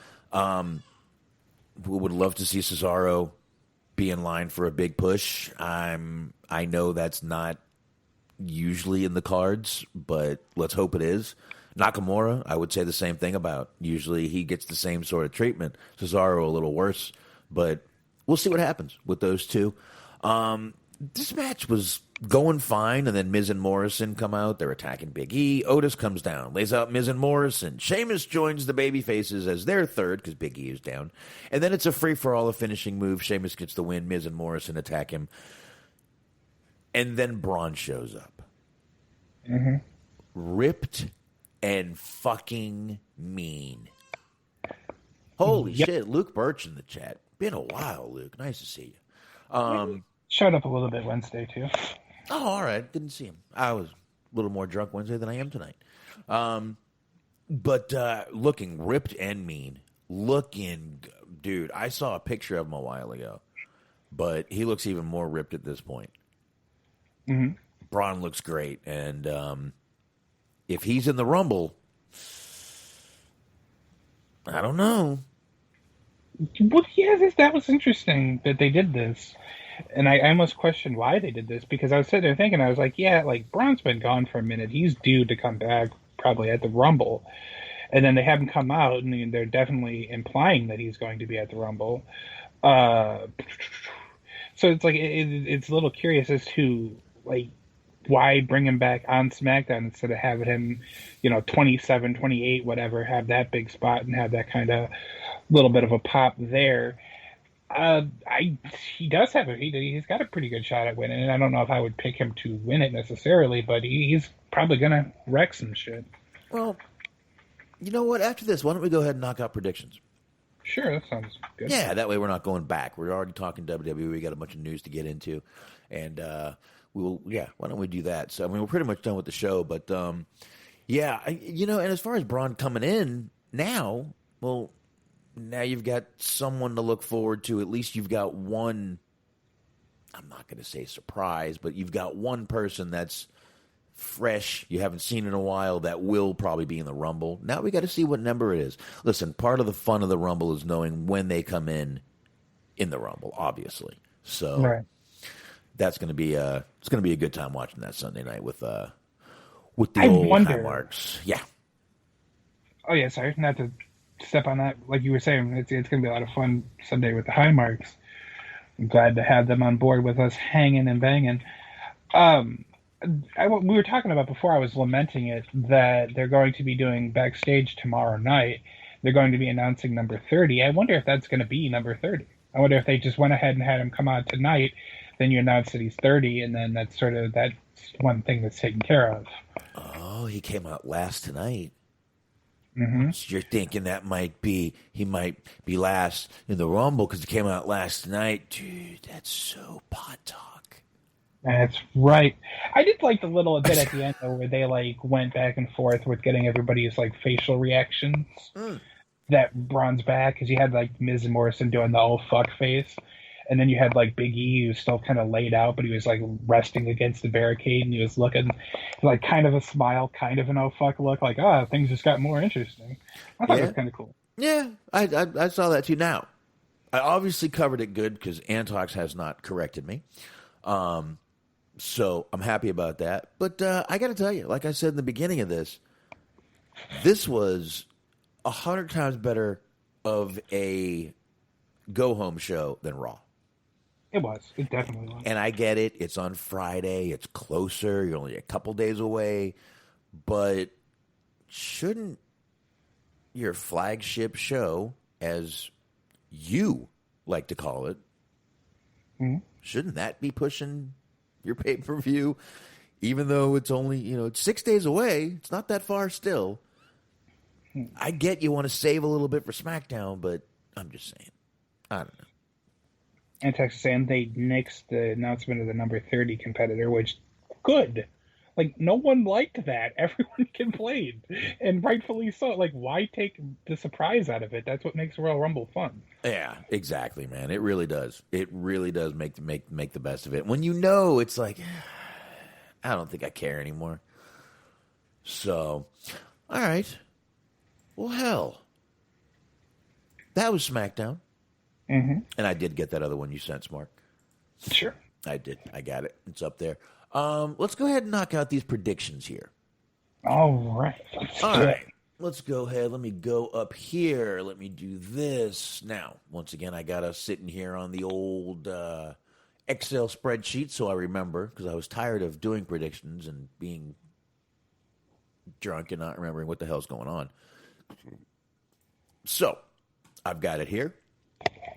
Let's go ahead and start with the match that is number 6 on the card on Wiki. Singles match for the WWE SmackDown Women's Championship. Sasha Banks versus Carmella. What do you think, a Smark? I think I'd just go with Sasha. You think Sasha's going to keep it? Yeah, I think so. Nothing deeper than that really needs to be said, in my opinion. I don't think that, because the next, you got the Elimination Chamber coming up, but after that it's WrestleMania. I don't think you go to WrestleMania with Carmella as your champion. I just don't see it. Okay. All right. There we go. I got to agree with you for pretty much all of what you just said. And I still think WWE is just trying to prove the internet wrong that Sasha can have a great title run. Yeah. So, and let's face it, there's really no reason to take it off of Sasha unless they just want to put it on Carmella just to have the stir on the internet. Mm-hmm. But I don't think that's going to be the case right now. So I'm going with Sasha too. Next, we've got a tag team match. WWE Women's Tag Team Championship. It's Asuka and Charlotte versus Nia and Shayna Baszler. Yeah. Do Nia and Shayna take it back? Asuka and Charlotte keep. Does Asuka turn, or does Charlotte turn on Asuka? Yeah, dude, it's tough. It's tough. It is, and that's a good thing. It's a good thing when it's tough. It's much better, actually. I think what I'm going to go for is I'm going to go for Charlotte and Asuka retaining, because I think that if they're going to have this little mini feud or whatever they're calling it, or whatever it's supposed to be, between her and Lacey, maybe you have Lacey and Peyton Royce, or it's sort of a pseudo tag team at the moment. You have them take it off of them. All right. Not sure if I'm down with the Lacey and thing, but Lacey and Peyton taking the titles. But I do see Asuka and Charlotte keeping it. Again, there's just no reason. They haven't had them that long.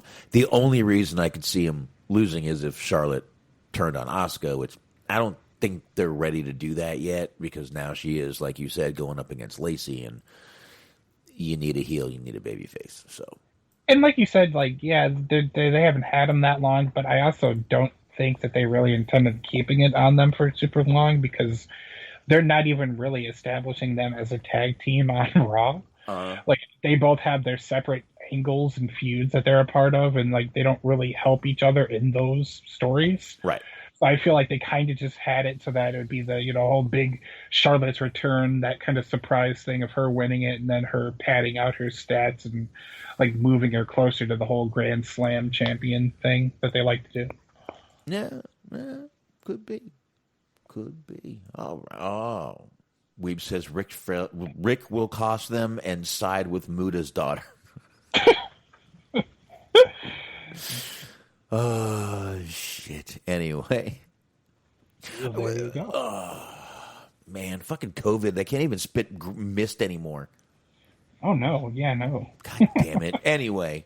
All right, this match is either going to be just fine, or it's going to make us just probably vomit. Drew McIntyre versus Goldberg for the WWE Championship. It's just a singles match, no big deal, nothing special, no stips, No Iron Man match. no Iron Man, no Last Man, no Running Man, no Judy Bagwell will not be on a pole. No Strong Man. No Judy Bagwell. No Percocets on a pole. Nothing. Well, hell. Nothing. What do you think? I know, man. I know. It is with great regret and disappointment that I predict that Goldberg is going to win this match. I don't want to, but I think he's gonna. I don't want to predict Goldberg. I don't either, but it bees that way sometimes. I think one of us needs to pick Drew. It'll be me. I'm gonna do it. I'm not confident, but I'm gonna do it. There you go. I just know how they work, and they just love trying to get publicity, but it's not. Weeb's box siding with the Jewish guy. I'm not. I'm going with Drew. I'm telling you, I was thinking about this morning. Vince is a genius. Like, we think that he's old and out of touch and fucking senile, but if it wasn't evidenced by the fact that he made $1 billion this week off of having fucking terrible ratings anyway, it's the fact that he really sat there and thought about it. He wanted to get Roman over as a face. He tried. The fans rejected him. So he, instead of trying to turn him heel immediately, he kept him as a face for a couple years, so that Roman had this built-in resentment that he could play off of. But when they actually finally turned him heel, he had all this pent-up frustration that he unleashed that made him a good heel. Now you bring back Goldberg. You have Goldberg go over The Fiend to fucking get the internet fans upset. And then you have Goldberg go over Drew again to win the belt again. I mean, you have Goldberg go over Drew. You set up the Roman versus Goldberg match. You have Roman kick the shit out of Goldberg. He ends up winning the match. And now you finally have what Vince wanted all along, a group of internet fans cheering for Roman at the end of WrestleMania. Wow. all part of the grand scheme. He's been fucking Kaiser Sose us the entire time. If you had warned me of that, I would have played the X-Files music. I have it always. Should have popped that bad boy on. But all right, so there's that. I'm not even sure how to answer that. Now, Antox, I did not forget. I was actually going to put that on the side here on the little Excel spreadsheet. Now, we know Miz does have the Money in the Bank briefcase.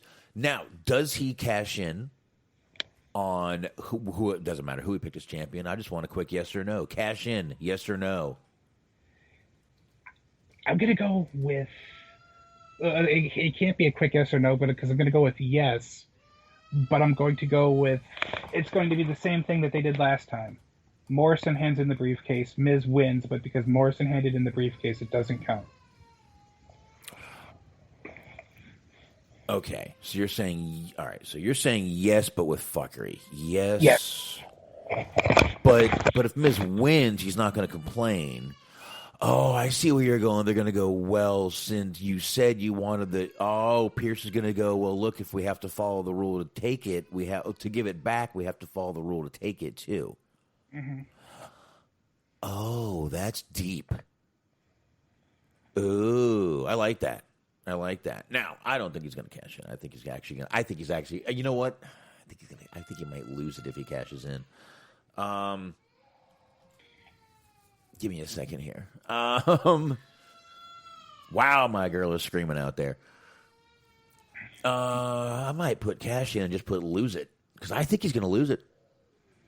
So we're both going to go with the cash in, but we're going to go for various outcomes. Yeah, and I'm going to put lose it on mine, and we know what we got for you. There we go. That will be saved along with everything. All right. Now, let's get into the match we were just talking about just at the end of SmackDown there. Roman Reigns versus Kevin Owens. Last man standing. This is for the WWE Universal Championship. Mm-hmm. Okay. Smart, of course. You. Come on.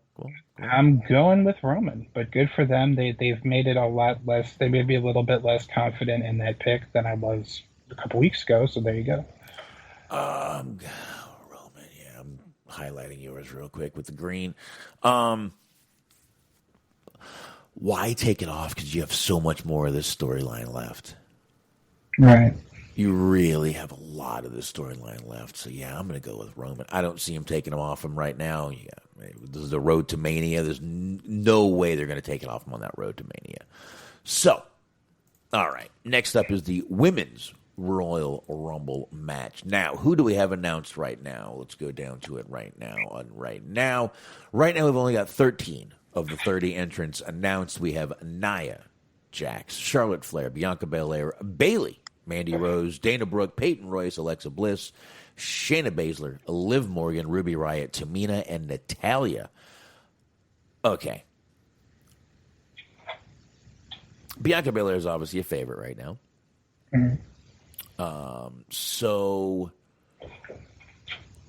I don't know. Do you see her winning? Do you see someone else win? Do you see someone coming back and winning? I mean, if we're just going to get right down to who am I going to predict to win, yes. I'm going to try to go a little bit outside of the box here, and I am going to go with Rhea Ripley. Wow. Because I think you got a built-in storyline here. You have her win the Royal Rumble. You have her challenge either probably Sasha, or if you still have Asuka have the belt. I don't know how that's all going to shake out. But you have the whole built-in story of how she was the NXT champion WrestleMania. She lost her belt. Now she wants to have redemption by winning a belt at WrestleMania. It just seems like it's an easy story to tell, and it's kind of an interesting story to tell. Wow. Rhea Ripley. That's a good one. Sasha says Lana is winning. As funny as it sounds, I know. Not impossible. I wouldn't put it past them either. I mean, Bianca Belair, a favorite. I almost see a Lacey winning, to be honest. Just the way they've been pushing her, possibly. Man, I wish they would. I wouldn't mind seeing Ruby Riott win it or someone like that, but that ain't gonna happen. Right. You see Ronda Rousey coming back? We just said it right as I was saying it. You see Rousey coming back and winning? I mean, I could be entirely wrong, and I'm probably going to be proven wrong as soon as I say this by saying this, but I don't really see her coming back, just full stop. All right. Man. Who could win this match? Man, I'm not fucking sure right now. God damn it. I don't know. It's tough. I got to give them a little bit of credit because this is seemingly like one of the first years where it's not definitive who's going to win either Royal Rumble. No, and they really have. I mean, even the promo tonight kind of did make it look like Belair would win, and have they been teased? I'm going with Bianca. Yeah, it's entirely possible. What the hell? I know y'all can hear me typing. I need to get a new keyboard in here. I apologize. Yeah, it's an ASMR. Very unprofessional of me. Very, very, very. But I'll get a new keyboard. Kind of have one right now. I drove all week. All except one day. All right. So now we got the men's rumble. We know what happens after that. You get the main event, WrestleMania. Daniel Bryan told us tonight. So, men's Royal Rumble. This is a tough one. This is like a real tough one. It is because they've really, it's not only the fact that, there might be some surprises. It's the fact that they have not been pushing 30 people all together on the roster. They don't even have 30 people I don't even think they have 30 people in the arena half the time, barely. There's just, they haven't been pushing so many guys that we're like, this one could win. Who's going to come back? Who can make it back? Who's going to want to travel? Oh, wow. Sasha Baron Corbin says Brock is your dark horse, and the safe pick is Daniel Bryan. I don't see Daniel Bryan winning it. Let's go ahead and roll through who we got here in the men's announced right now. I think we have 17. No, 20. We have 20, so there's only going to be 10 that we're not going to know about. So right now, let's do this right now. We got Daniel Bryan, Bobby Lashley, AJ Styles, Randy Orton, Otis, The Miz, Jey Uso, Cesaro, Jeff Hardy, Sami Zayn, Dolph Ziggler, Shinsuke Nakamura, Big E, John Morrison, Sheamus, Mustafa Ali, Edge, Corbin, I will not call him king, Rey Mysterio, and Dominic Mysterio. Ooh, could see it. Man, wouldn't that be great if it came down to Dominic and Rey? Oh, he's eliminating Rey. It has to happen. Yeah. Or, I don't know, could Rey eliminate him and be like, welcome to the business, kid? Yeah, it's got to be one or the other. That's going to be interesting in its own right. Mm-hmm. This is a real tough one. And I'm tempted to do the thing where I pick two dark horses, but I'm scared to go that bold with it. Oh, I decided to hit refresh. Braun Strowman has been added. Well, good for him. So 21 entrants. So there's only 9 entrants now that are going to be questionable. Go ahead, man. Unless if you want me to. I mean, I'm at this point. I'm kind of going with Braun. Fuck it. I'll make 2 out on a limb predictions on both of them, and I will say that the person that's going to win the men's Royal Rumble is a returning Seth Rollins. Seth Rollins. Just in case the Roman and Goldberg thing doesn't happen, I could see Seth and Roman. That's a good one. I haven't even heard that. You're going way outside the box, man. I like that. All right. Wow. You got me thinking, man. You got me thinking. The only other one I could think of would be Edge, but it seems like it's a little too obvious that they're going to end up having something between him and Orton happen again. Yeah, that's no. Edge ain't winning. Edge is not main eventing. No, not at all. So, Yikes, yikes, yikes. I think I might just need to go with Braun. I mean, they just brought him back. Although it seems kind of Lashley doesn't need it. Although I wouldn't mind him winning it. Right. Big E, I would love for Big E to win it. I really would. I think that's kind of the problem with both of those. Is I would be really cool with either of those winning, but they both already have a belt. Yeah, now I kind of get the bad feeling Sheamus may win it. Anyone but Corbin, my God. Can I just put anyone but Corbin?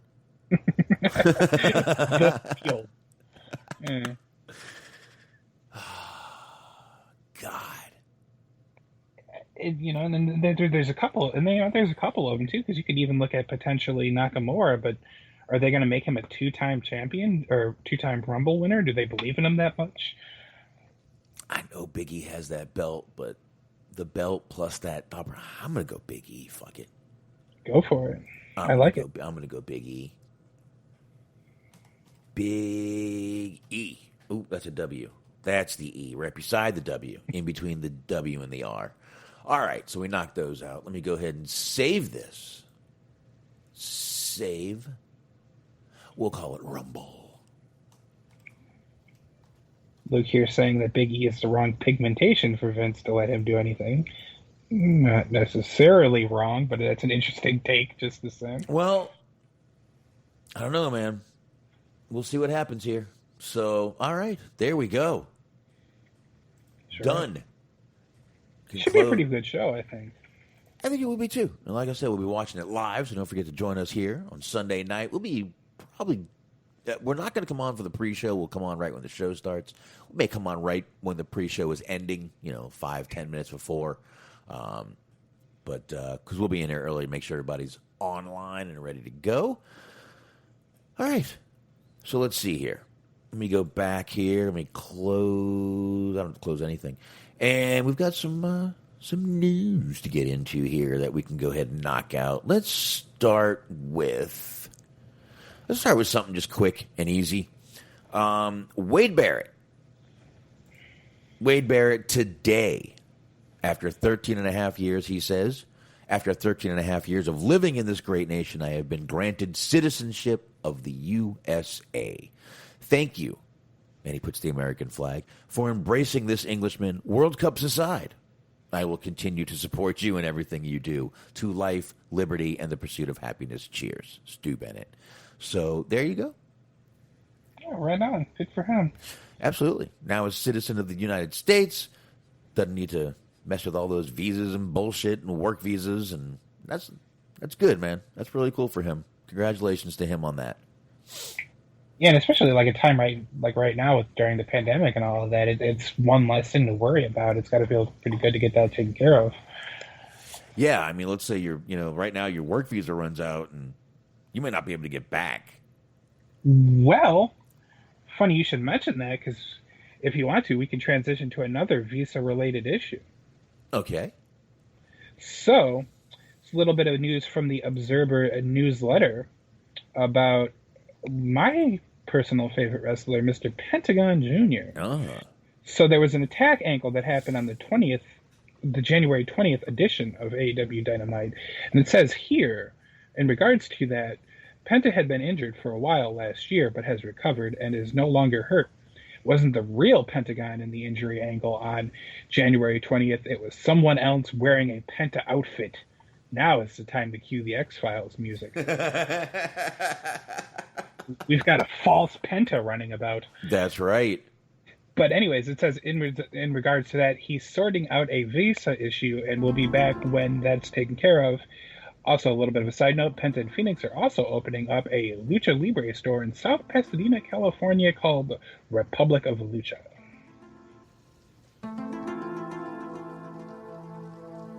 There you go. All right.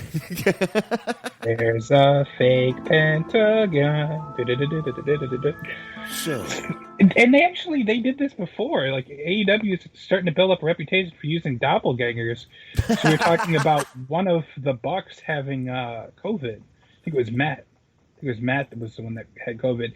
They used somebody else's leg to do the super kick when they super kicked one of the reporters. I think it was when they super kicked Marvez or something like that. Holy So they used a fake leg for a super kick. They used a fake Pentagon to get beat up. There's all kinds of just imposters running about in AEW. They use a stunt leg. Mm-hmm. It's like a stunt cock. What are you going to do? Stunt granny. Stunt granny, stunt cock, stunt leg, stunt arm, stunt hand. All I'm saying is be cautious if they ever announce that they're going to be bringing back the Outsiders. There you go. Break out your magnifying glasses from now on watching AEW, folks. Mm-hmm. That's it. Is that the real Serpentico? No, it's Sammy Guevara. Okay, all right. Will the real Serpentico please stand up? Nah, he's probably sitting down watching the show. Yeah. Yeah, probably so. All right, there you go. But it is a little weird they keep using these, as you say, imposters. So, good stuff. I don't know. Weird, though. 1 week they decide to use like an imposter Eddie Kingston, and they just get like some construction worker, just a chubby guy just wandering about. Oh, shit. That would be funny. That would be funny. I guess. I mean, look, if you're in a mask, I guess you can do it. But anyway, interesting. Very interesting there on Melcher's part for reporting that bad boy. Yeah. So, my God, weird stuff going on here, man. But all right, what else we got here? Now, we had, I believe last Saturday was the Hard to Kill pay-per-view Smark. Mm-hmm. Alex Shelley was not there. Well, actually, before we get corrected, it was 2 weeks ago from tomorrow or today, I guess. Okay, 2 weeks ago. I'm sorry. Well, Alex Shelley just chimed in on this yesterday. Why he was not there? I guess he was scheduled for a match and it didn't happen. I don't know if I want to. Do I want to read this whole thing? Let me see how long this is. I can read this. Okay. Yeah. He puts up a picture of himself. He's in a jacket, pair of khakis, just kind of, comfortable looking polo shirt. And here we go. He says, and that's why I mentioned that, because he says most days of the week I look like this.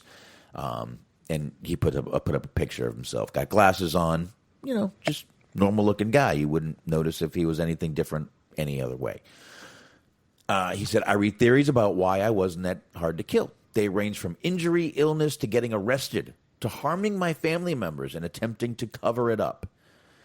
I am a physical therapy clinician. He's a physio, I believe they must have a little thing they say, is my livelihood and career. Wrestling is my livelihood and passion project. At my company, due to the volume of sick and injured patients we are in care of, injured patients that we are in care of, he missed a word there, that we are in care of, we modified our COVID-19 mandates as needed. As numbers went up, so did restrictiveness. To circumvent the topic, I could not be at Hard to Kill due to my career. I respect the decisions made by my company, surgeons and doctors. I look to take them for advice and guidance. Wow, we screwed this up a lot. I am unable to travel and wrestle until I am vaccinated. I took every caution I could before, but I don't feel right maintaining this duality unless I take every possible safety measure. When the vaccine became available, that required extra security on my end and my company's end for patients. I honestly don't want to get the vaccine so soon, but I want to wrestle very badly while I help people in therapy.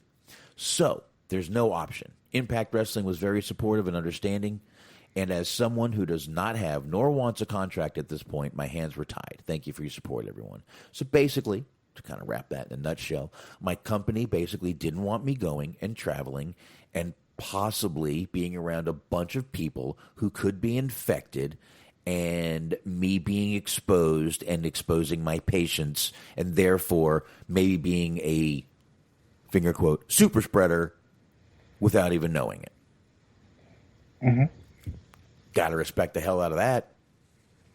Yeah, I mean, the fact that he is erring on the side of caution and responsibility, and being aware of his priorities. I definitely appreciate that.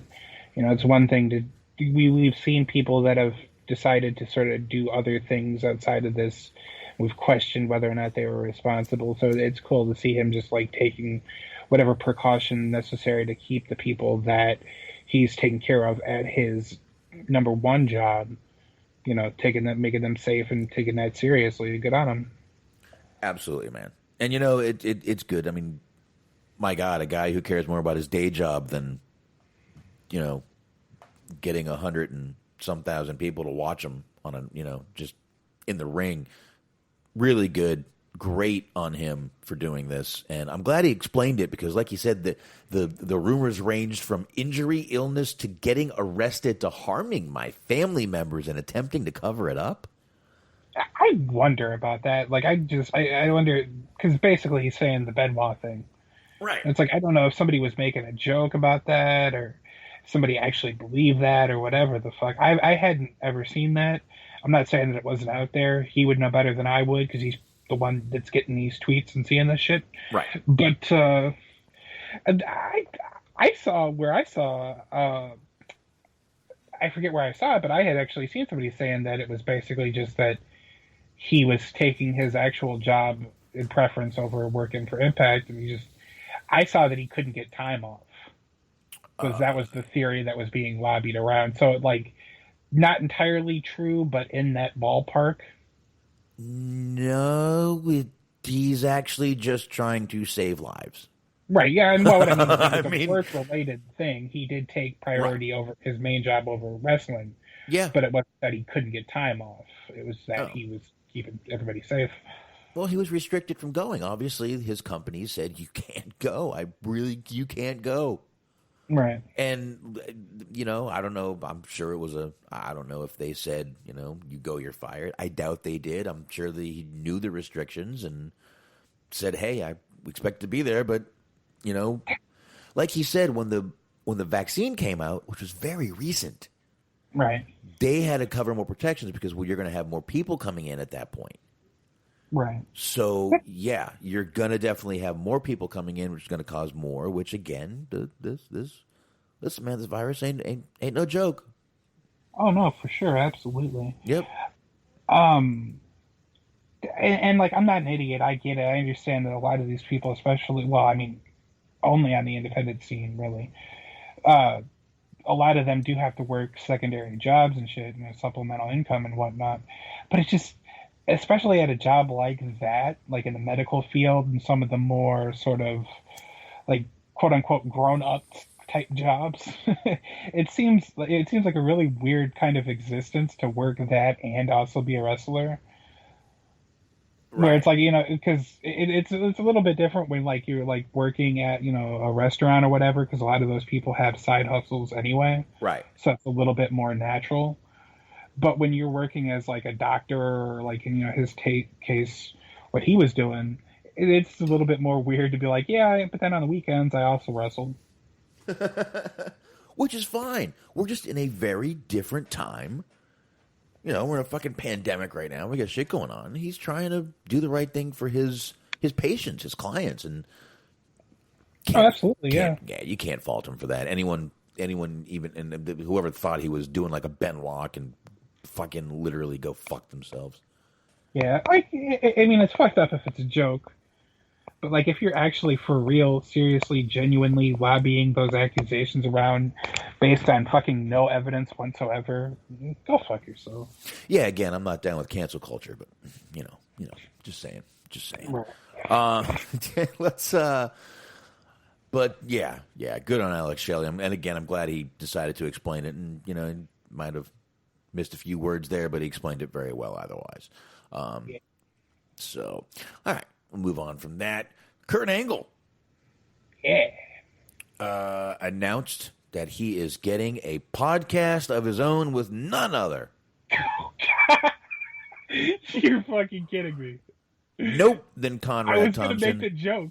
Nope. It is this on the heels of Chris Hero getting a podcast with Conrad Thompson. Let's see. He's got Ross, Pritchard, Schiavone, and Arn, Bischoff. He's got now, 7 podcasts? Mm-hmm. 7 podcasts. He's got, what, 296 Patreons? Something like that. I'm not sure. And he's already a millionaire from his business. Hey, Conrad, when's enough, buddy? I mean, I know you don't know when enough food is enough, but when is enough money, kiddo? My thing legitimately is like, why would you think that everybody wants to hear you on all of these? Like, after a while, like, maybe fall back and, like, start having other co-hosts or just letting the wrestler do the thing for themselves and just kind of provide technical know-how or whatever. But, yeah, that's always kind of been my thing about it is, like, don't get under any fucking false pretenses and think that you're here because you're this talent or that you work so hard and you're so good at this shit. No, you had money. Money gets you connections. You've made it into something that makes you even more money, so good on you for that. That's smart business, whatever. And but he married this guy. And he married a Flair daughter, which doesn't hurt. Mm-hmm. He did. Oh yeah, it is what it is. He did. I'm sorry. I'm not a fan of Conrad. I apologize. I know a lot of people are like, "There's nothing wrong. I like his hustle." Good. I don't think. I mean, it's a fucking money grab. It's a con. But if you want to call that a hustle, that's fine with me.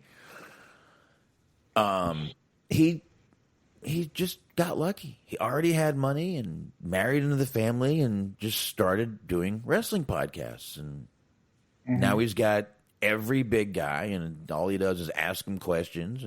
Is it rumor or innuendo that you once stabbed Sid Vicious' arm?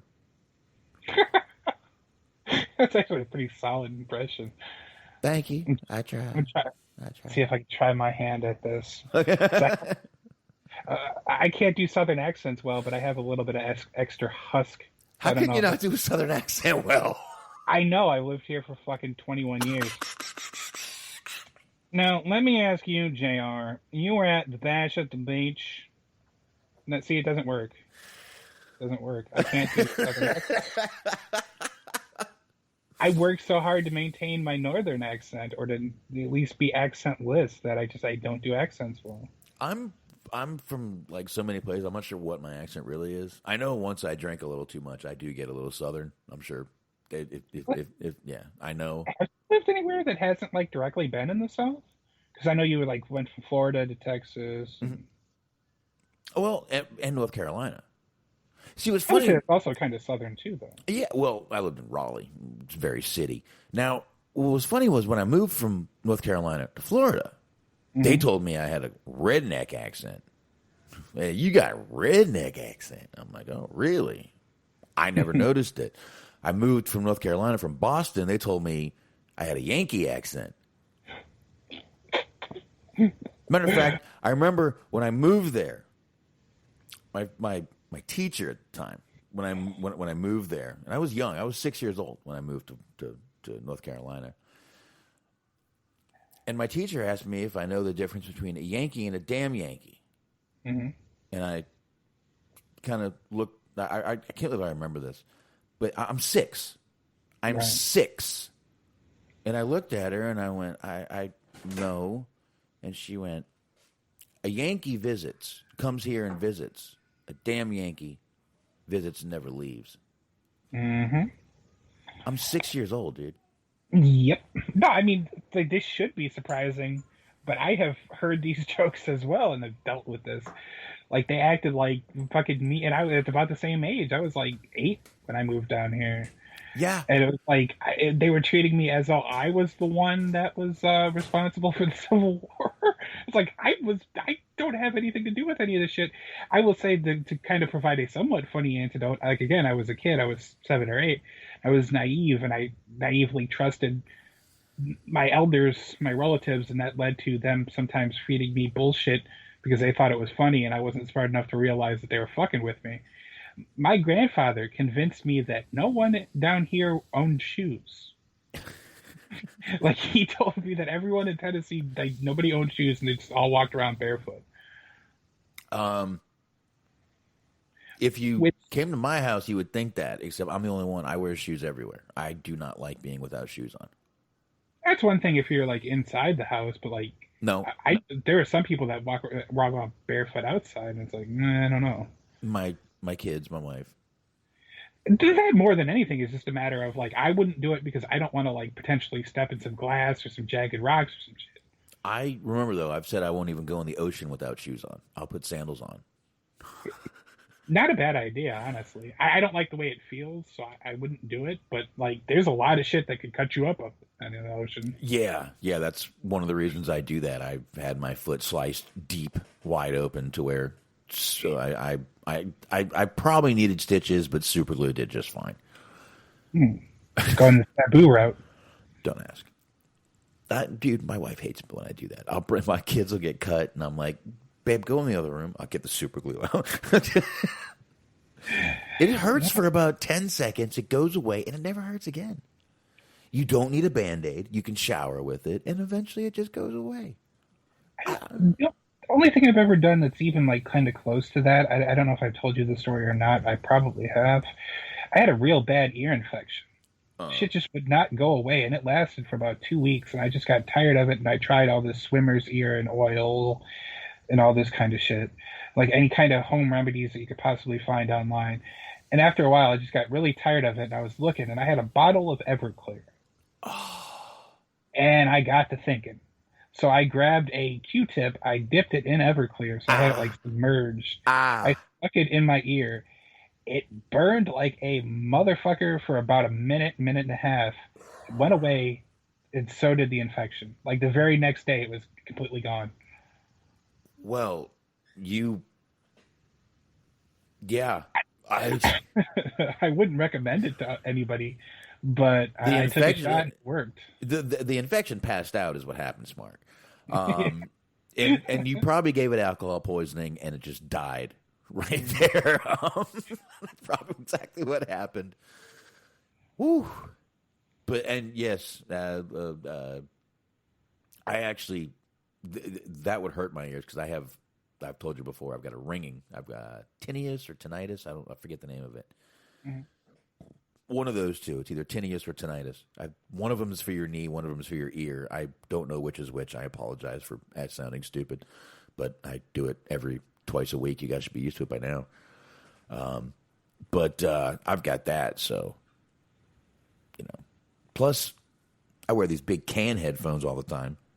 Mm-hmm. I watch TV with headphones like this on too. So yeah, I do too.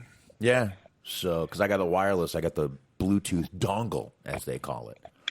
And, I got some wireless earbuds. I do too. Those are working out pretty well for me. I like them. I do too. I got a little pair of I bought a cheap little $15 pair that I connected to the Bluetooth dongle. I like saying dongle out there, and they work. So I use those sometimes. Problem is they only last 3 hours. Yeah, that is a problem. Yeah, so if like they all tell you that it'll last for like 15 or 20, and then you use them, you watch like a movie or whatever, and then by the time the movie's over, it's like low battery. It's like, yeah. So yeah. Okay, Luke Birch says it is tinnitus. So there we go. There you go. That is what I have in my ears. It's awful. It is awful. Like that's the reason I can't sleep without a TV or something on. I will, and literally, if the TV shuts off in the middle of the night, I'll wake up because it's so quiet. And the ringing wakes me up. The ringing never goes away, dude. I've had this for over 20 years. It is awful. It is awful, dude. It's bad. That's why I listen to loud music. It's probably why, believe it or not, things when I'm playing things over the over Mixler, it's louder than it should be. Probably because I can't fucking hear it. And I'm like, I can't hear it. You guys can. I can't. Right. Yeah, I'm half fucking deaf, so I don't know. But anyway, I don't know how we got on that. I know how we got on that. But yeah, so Conrad Thompson is the tinnitus of the podcast world. He's the ringing in all of our ears.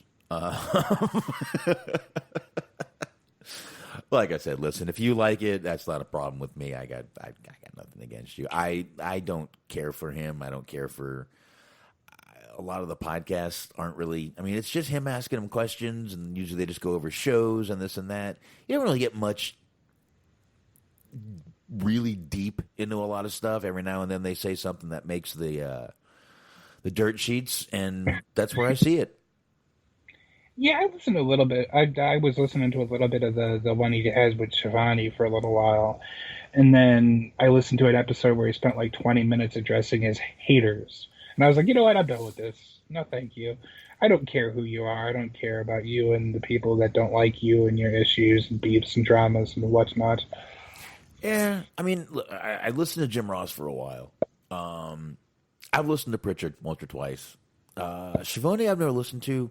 Bischoff I listened to before he was with Conrad. I think he had I forget who, he was there on the show before Conrad, right? He had his own show, right?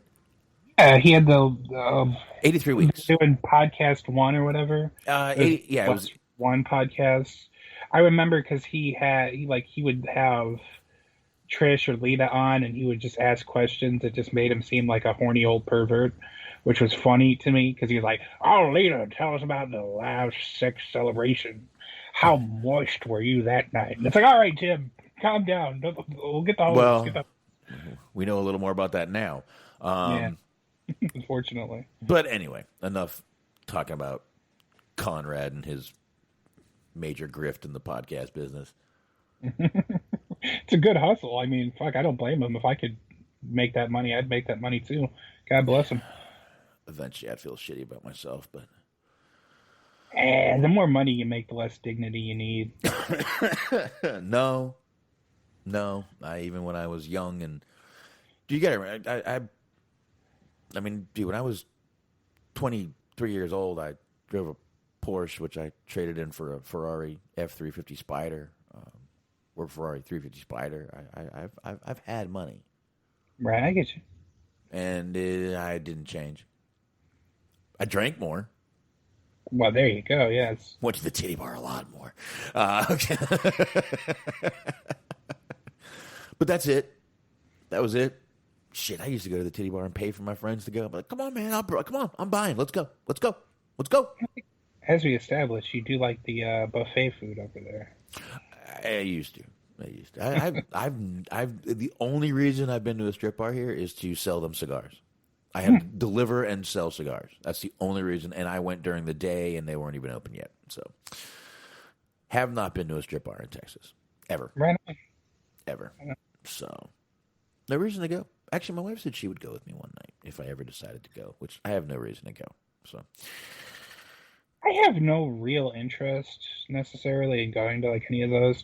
Like, I don't want to get on like any sort of a moral high ground, but like we talked about before, just the idea of like paying somebody to pay attention to you. If you're going to do that, like I'd just rather get a hooker. But I do kind of want to go to Magic City though. Like if I'm going to go to any, Atlanta's not that far from me. Fucking do it up right and just go to Magic City. There you go. Have a little fun. Listen, I spent 2 years going to one strip bar, so good times. Good times. Not again, mostly on the weekends. There were Sundays, there were weekdays, but it was a great time. Like I said, dude, we were the safe table. Those girls were they turned into my friends. After about a year of us going there, we'd go to the friggin' Renaissance Festival and shit with them. They'd come to my parties and good times.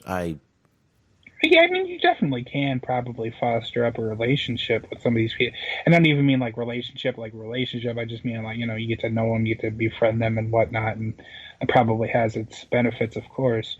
But, well, we weren't just never really interested in me. Yeah, I mean, we just weren't too scummy deal. I mean, pretty much we went in there and, they would always be showing UFC on the TV. And sometimes we'd sit up front. Sometimes we'd just sit in the back. And in the back, you really just chill, you drink, you watch TV. And that was it. We really didn't tip that much. But I almost went to one night because me and a friend we were just sitting in his truck and getting drunk. And like it was his responsibility to get home, so I wasn't doing anything untoward. Like it was a short walk home for me, but he got the idea that he wanted to go to a strip club, but I think he ultimately decided, and thank God for this, that he was a little too drunk to be going to like places that were far away. Good, probably good. So good on him for that, erring on the side of caution. Yeah, there you go. Anyway, we've got a few little stories left here on the heels of talking a little bit about Conrad and Chris Hero's new podcast, Mark.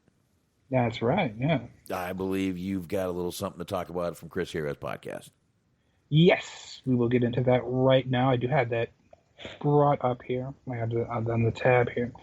This is the debut episode of Can Chris Hero Save Wrestling is up. I'm not going to advertise for them. All right, Chris Hero was asked.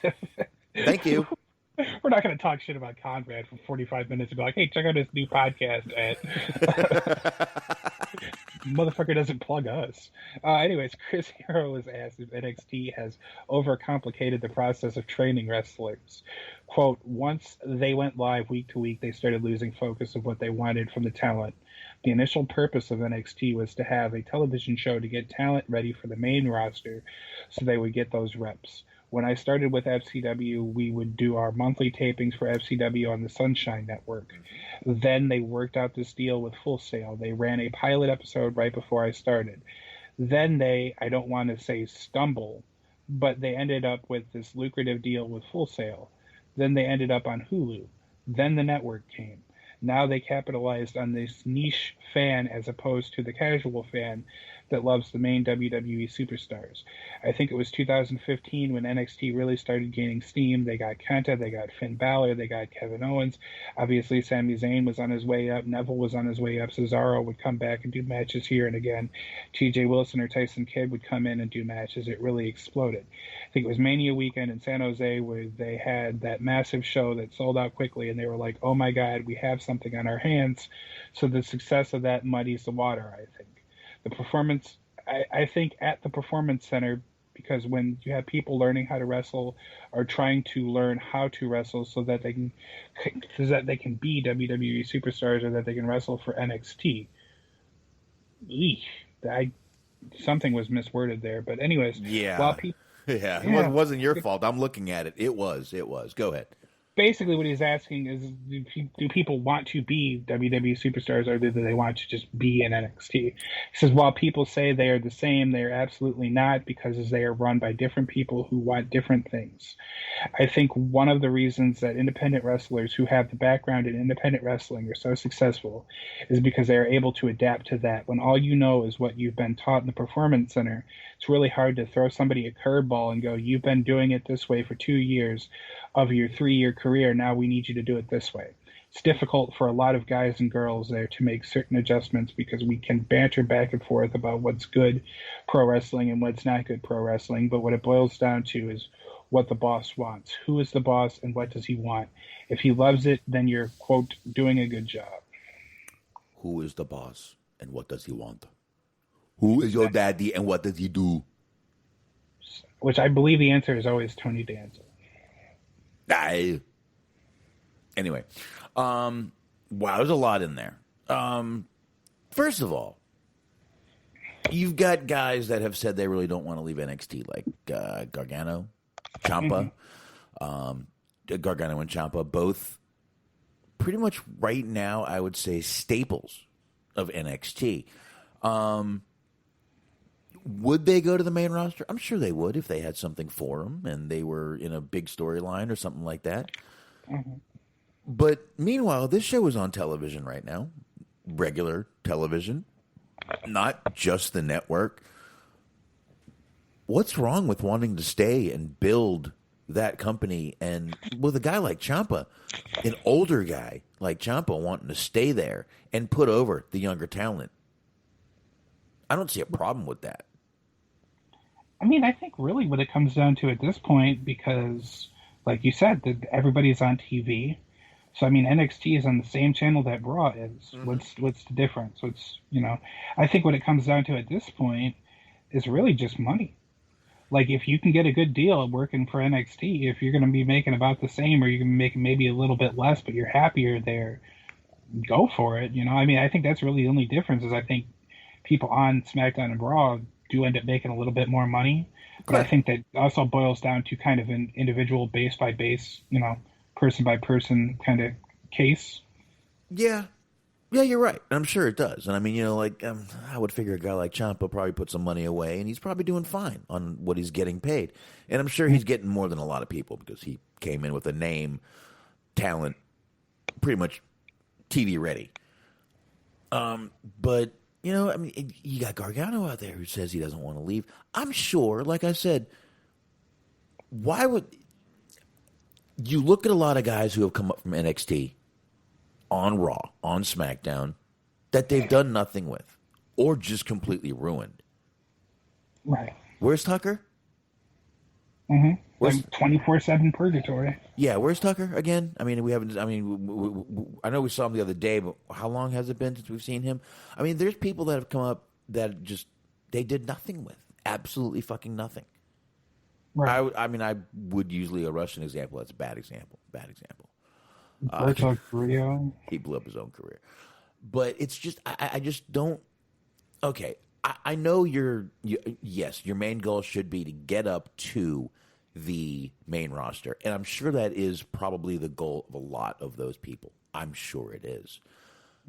But you're on television. You're not on just the network anymore. You're on TV. You're on, like you just said, Smark, you're 100% right. You're on the same channel as Raw, just a different night. Mm-hmm. Yeah, you're not getting those Raw numbers, but Raw's only doing a little over 1 million. You're getting 700,000. That's not bad. Right. So if there's not something, I would be content not being called up and killing it on NXT if I could, and proving myself. So when they do call me up, they will have a storyline for me. Yeah. So, and they will have this for me. They'll have that for me. I'll be ready to go when they want me to. So I think he's a little bitter. Old Chris Hero sandwich here. Yeah. Sounds to me. I don't know. You go ahead a little bit. You read that whole thing. I was kind of giving you a break from talking. Oh, no, I appreciate that. Yeah, I mean, maybe a little bit bitter. That, like, because he didn't, I don't think you could look at it as any other way of, like, him, he didn't really achieve what I think he probably wanted to achieve. Because, like, even within that NXT landscape, like, he was never NXT champion that I remember. I don't think he was. He didn't really achieve all that much in NXT. The only thing that I could really think of that he did was he had that feud with Matt Riddle for a while. Like, right. He did other things. He had other matches and other opponents, but it's just things that stick out in my mind. That's really the only thing that I have in regards to that. But just, that's the thing is, like you were talking about, NXT versus, like, being on the other shows, if they are indeed ran differently, as in that Vince doesn't have his finger as deeply into the pie as he might on SmackDown or Raw. Excuse me for that, the cough. But if you're going to be working in an environment that is a lot more creatively welcoming and there's a lot less hoops and red tape and just bullshit where they're telling you can't say this, you can't say that, and all of this kind of thing. Like, if you're able to have more creative freedom, you're able to have a less stressful working environment. Maybe it's worth it to, be on a show that has a little bit less ratings and maybe make a little bit less money, but you actually enjoy coming to work every day. Yeah. I mean, God forbid you enjoy doing what you're doing in something you got into for the love of it. I mean, it just sounds really weird, doesn't it? Mm-hmm. No, it doesn't. But I don't know. Look, this guy had 2 chances in NXT, correct? Yeah, they brought him back after a while, and then it was kind of more the same, really. Yeah. So I don't know. And Sasha Baron Corbin makes a great point here. No, he's not as bitter as Ryback. And Sasha Baron Corbin, it's like you were reading my mind, because that was actually the next thing we are going to talk about. Nice. We did talk about Ryback. I believe this was last week. Mm-hmm. Yeah. And with Ryback and Mark Henry. Yes, Ryback and Mark Henry. Mark Henry, we actually played the clip of what Mark Henry said on Busted Open Radio. I think we sided completely with Mark Henry on this.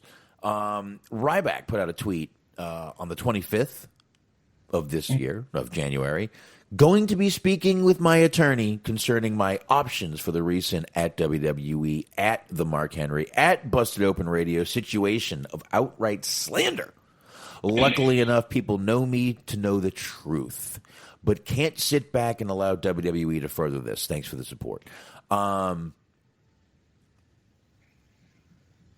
Slander. Isn't slander written? Isn't libel the one that's spoken? That's an interesting question. Let me check right here. I always forget that. Slander versus either way, libel. There we libel, go. Whichever you want to go with. What was it that he said that was really can be conceived as a personal attack? He really didn't say much. He said that he thought he was being really disrespectful. No, okay. He asked if he was a champion at home. Yeah, he basically hit him with the, what are your credentials? What have you ever achieved in this business? Mm-hmm. Which is a fair question. It's not so much as you're making these allegations on his character. Very true. And slander is correct. He was correct. Libel is the one that's written. This is oral or verbal. Yeah, he really didn't say anything out of line. I mean, again, we played it. Y'all heard it. It wasn't horrible. He didn't, he didn't agree with him. He may have said a few things, but what did he say? He didn't name people that were not wanting to work with him.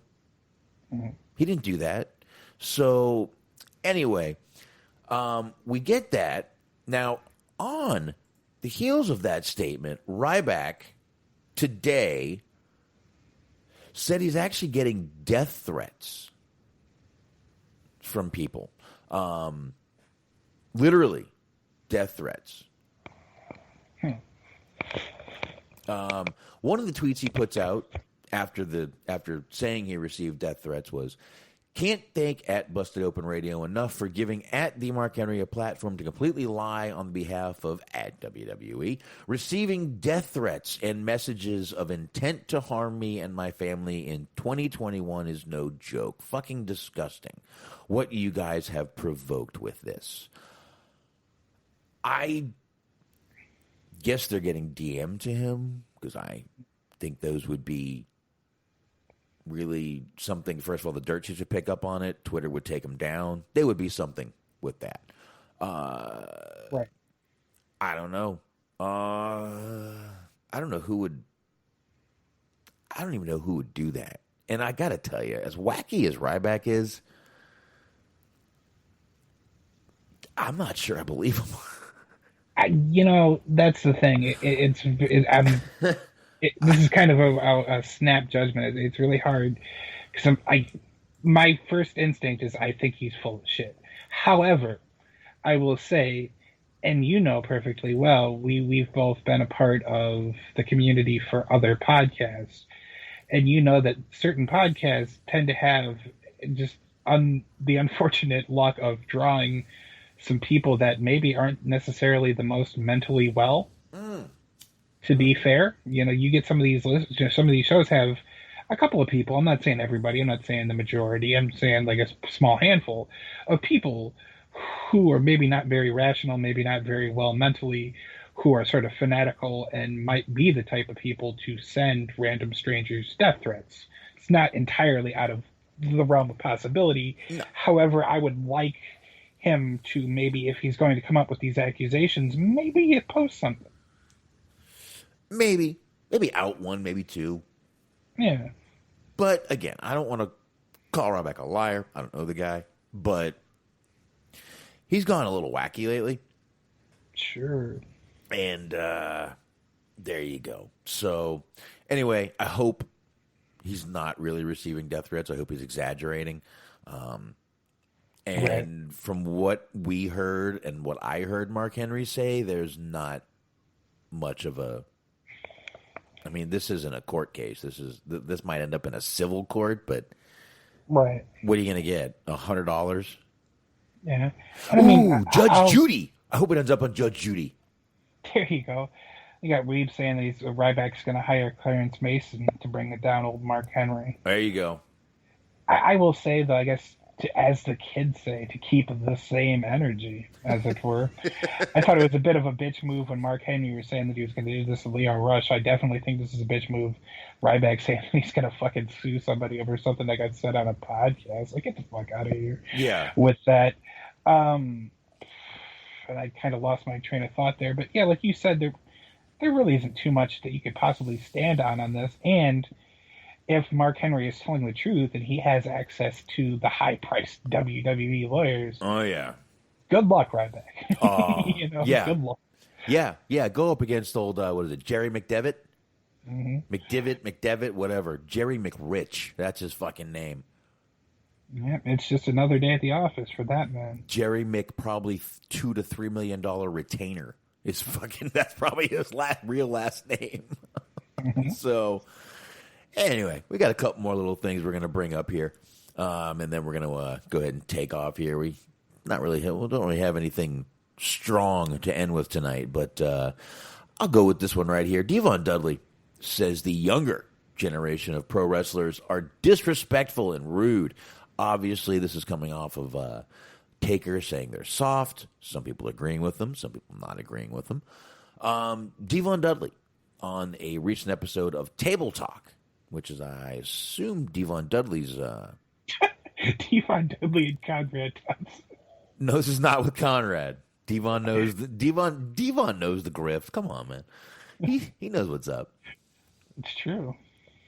He said, nowadays, in this business, the young guys that are brought up in this business, they are disrespectful. They're rude. Listen, Generation X, which is my generation and mine, the Attitude Era and all of that. Yes, we had attitude, but there is one thing I will say about my generation is that we respect those that came before us. That's one of the problems that we have with a lot of young talent. And then he says, Darren Young, he's talking about Darren Young, along with a lot of other guys, and I'm just going to name them.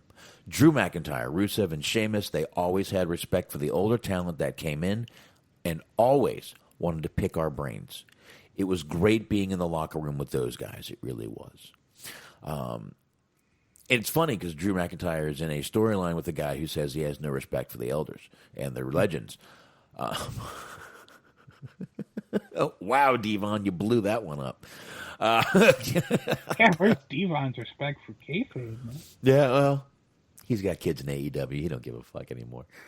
Like, So, now, I brought it up because it was a little funny that Drew's in a story with, Goldberg, and he comes out, you got no respect, and literally Devon is saying, no, he's got a lot of respect for us, always wanted to talk to us and pick our brains and stuff like that. So, a little weird right there, but kind of want to do I wish he had mentioned the names of some of the people that were disrespectful too. yeah, that'd be nice. That would have helped me out a little bit. I wonder who he's talking about. I get it. Attitude Era. I know everyone's clamoring for it. You see all these old guys like, it was better back in the Attitude Era. I agree. I preferred you guys back, doing coke and roids and getting out. I preferred it. That is sort of the funny thing is like Devon Dudley sitting out here and he's being like, these younger guys just don't have any respect for the old school. They don't have any respect for the business. Like, when I was in the locker room and, Sandman was showing up on ecstasy and heroin, we respected the goddamn business. It's like, before New Jack did a shit ton of coke and dove off a balcony, he shook Terry Funk's hand.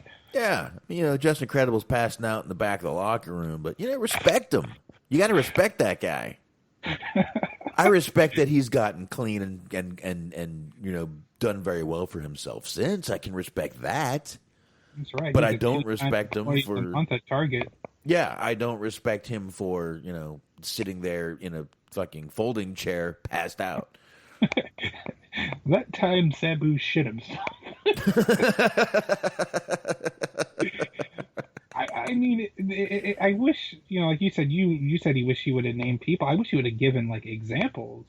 I guess this can be taken directly off of the people complaining about Taker saying the business is soft, because you would just draw that parallel.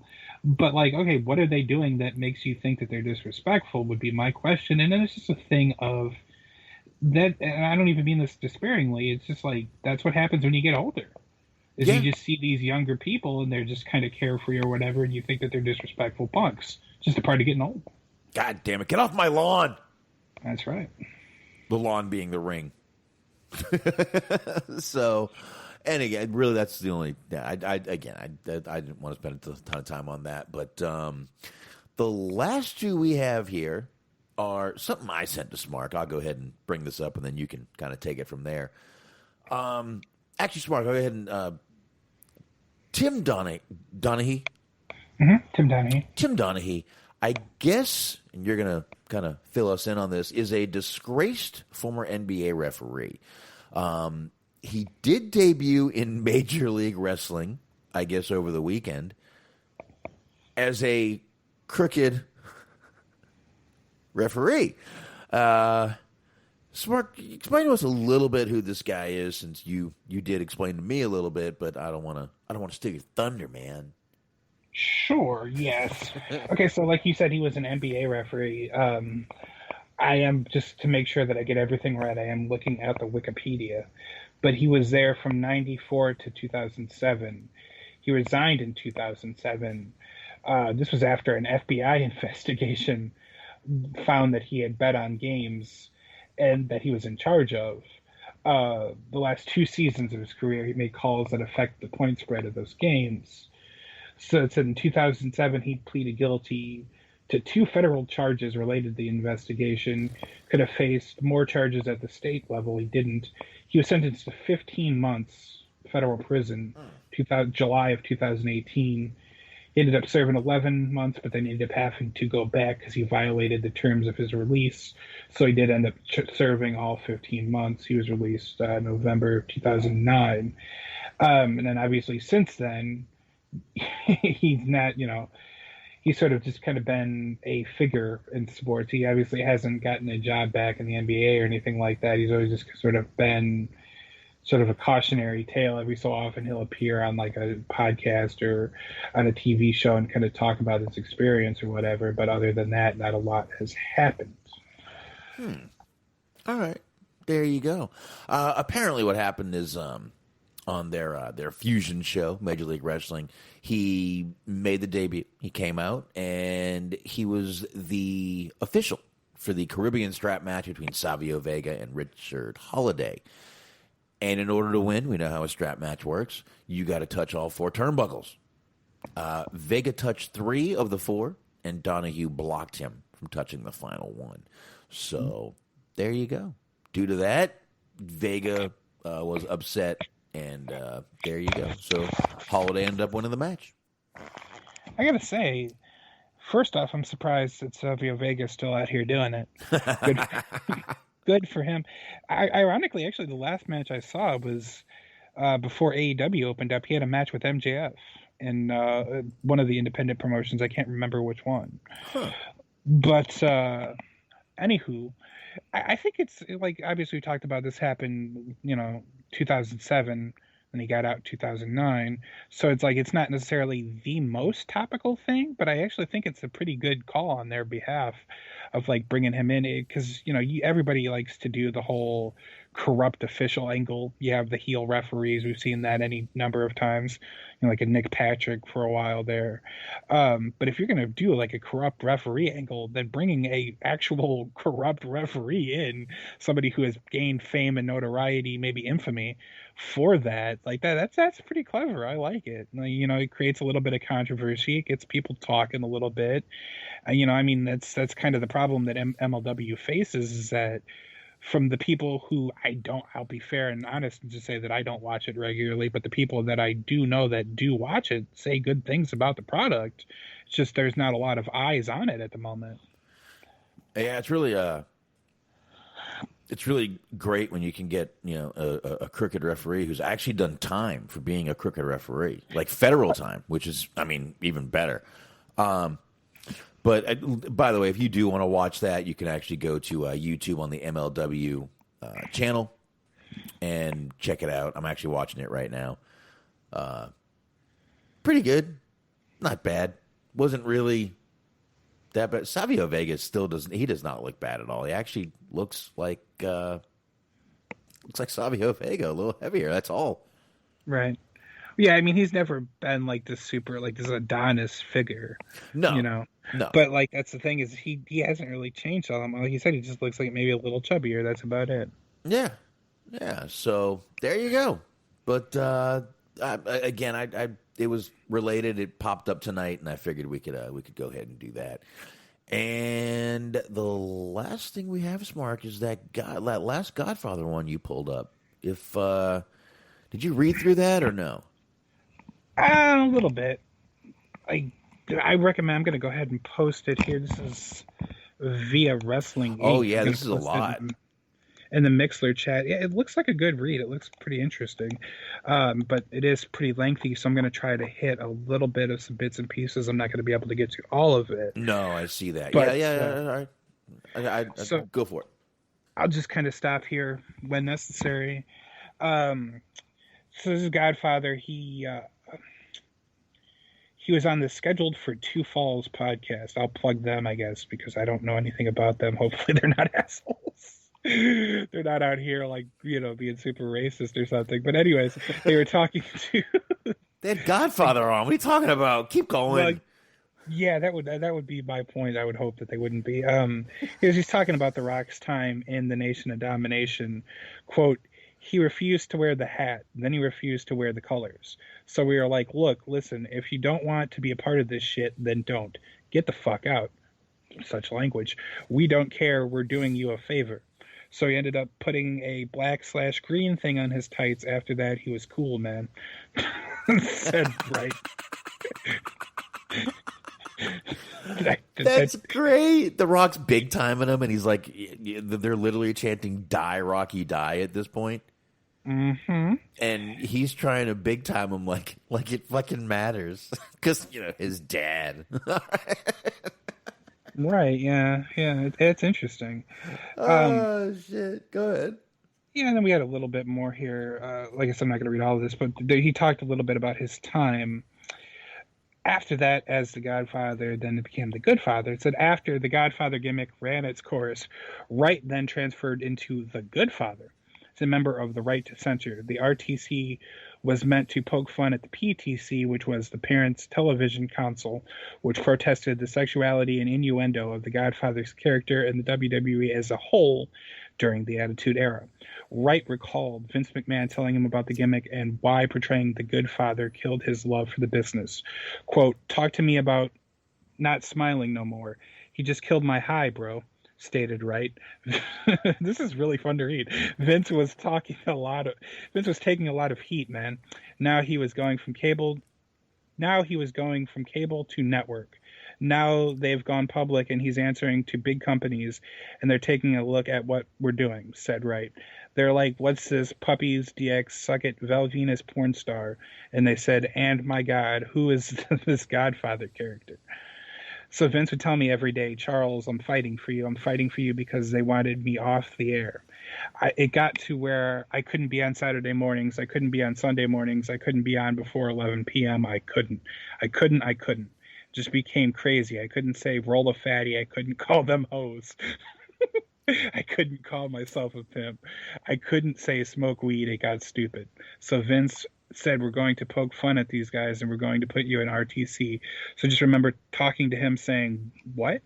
So I don't have any more hoes? Are the hoes coming back next week? No more hoes. Right. Which I got to imagine, as said by Vince, has to be great. No more hoes, man. Yeah. Real quick, and then you can read the last little statement of that right there. The Godfather gimmick didn't run its course. The company sold and went public and had a change. Right. That's what happened. The Godfather character did not run its course. I don't want to hear that shit. He knows it too. But God, that's funny. Are the hoes coming back next week? Where are my bitches? No more hoes. Like, I would love to hear Him no. just looking like a dejected child that like his friends are moving away. Like, the hoes are coming back though, right, Vince? No. No more hoes. No. We gotta put the hose down, pal. No. Sorry. You're the good father now. Good. Good fathers don't have hoes. It's fucking great. They've got bros. Exactly. Right, Matt Riddle? Who the fuck is that? All right. Anyway, okay. Anyway. Yeah, you can go ahead and keep going. I'm sorry. I just wanted to get that out before I forgot it. I don't know. I'm just read a little bit more of this, but it said, quote, and at this point I hated it, referring to the RTC gimmick. I did the best I could, but I hated it. I hated every minute of it. It took me from being, and I know it was a work, but the Godfather was a shoot. That was me saying exactly what I was doing and having fun saying pimping ain't easy. I went from being a nice person back to that biker person, and then it just came to the point where they were saying, you need to leave. And then I remember telling Taker, I'm out of here. I can't do this shit anymore. Then somehow it got to Vince, so he dropped the straps on us. Him and Bull Buchanan, I guess, were the tag champions at this point. And I'm a businessman, so I'm not going to leave. And I was there even longer with them damn straps. But yeah, I hated it. It wasn't fun anymore. And like I said, if it's not fun, then I'm out of here. That was the only time I hated wrestling. Well, not wrestling, but I hated what I was doing. So yeah, it goes on. It's like I said, I posted it in the Mixler chat here. It's a pretty good read, but he talks about Taker trying to keep him in the company and kind of trying to talk him off the ledge a little bit. And there's some more talk about some other things. He talks about the Owen Hart incident too, and some other stuff. I think he talked about the brawl for all too. So there's a lot there if you want to like go back and read it at your leisure. It's pretty fun, pretty interesting. But yeah, that's a nice little tidbit there. Yeah, and I had talked to saying the company went public in '99, and it was almost a year later, basically, when the Good Father came in. I get it, but obviously he was taking shit from people, and Vince just gave up and said, fuck it. Mm-hmm. Fuck it. You know, we can't upset the investors. So, yeah. No. I mean, it's got to kind of suck for him, I guess, because like he was saying, it was, you know, everybody always talks about how the character that they portray on television is them turned up to 11. So, you know, he went from being this character that he can relate to, that he feels like is actually him, after years of being a fucking witch doctor and this fucking martial arts guy or whatever. And then he finally gets something that sticks with him, that resonates with the people that he likes doing, and then they take it away from him, and then you kind of get the feeling that, you know, like you said, Vince kind of gave in to the complaints or whatever, so it feels like maybe your boss isn't completely behind you, and that's got to suck too. So it's just I gotta imagine it had to been pretty taxing for him. I hadn't considered it, but hearing what he has to say about it, I kind of get it. Yeah, especially a guy like that who has said that character wasn't far off from what he was before he met his wife. So, you know, and then he goes in right to censor, and it's like, I got to say, the first time that group came down, I was like, wow. Are they trying to make Godfather and Val Venus apologize for something? Mm-hmm. And looks like they were. So, all right, man. I'm looking around here. We got nothing left here. I got to find the music. Where did it go? Where did it go? I keep losing it because my wife keeps restarting the computer. It keeps moving around. I got it. I will put it in here because I am getting tired. We are out of shit to talk about. That's right. And we can go ahead and play some music. I am stalling. You can hear it by now. Here we go. And there we go. And, of course, do not forget, we will be back here Sunday night live watching the Royal Rumble with you and with, of course, the High Marks, Cheeseman Mojo, and G Wiz. Check those guys out Sunday nights Well, right here this Sunday. But anyway, check them out when they're not here. You want to be able to check them out on Mixler.com/Metal Network, and that is on Sundays, 8:30 p.m. Eastern Time. Definitely check them out. And you can check them out on YouTube, too. And, of course, Bobby Anthem, Bobby Blades, Inhuman Experience. Just definitely subscribe to that channel. Once again, will not be disappointed. Find them on all the usual podcast platforms and the Unscripted Wrestling Podcast. Everything Unscripted Wrestling. Definitely, once again, go over there and check those guys out also. They can be found on all the usual podcast platforms and Blog Talk Radio. Type in Everything Unscripted. It'll come up. Stephen Milan, we appreciate you sharing the show, sir. Definitely go over there. Check him out. Letterboxd.com/Stephen Milan. 2 L's in Milan. He's reviewing films. And you can find us on Facebook. You can get our email if you want. We're on dirtsheetdudes@gmail.com. And you can go to Stitcher, iHeart, Spotify, Google, TuneIn, Player FM. Once again, I will fix Stitcher tonight. Once again, thank you, Tad Evans, for telling me it didn't work. I'll fix it. Go ahead, Smart.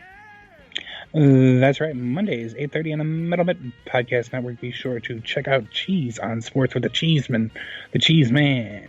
Luke is also on there. Shout out to him for joining us tonight. And also be sure to join our friends at the Planet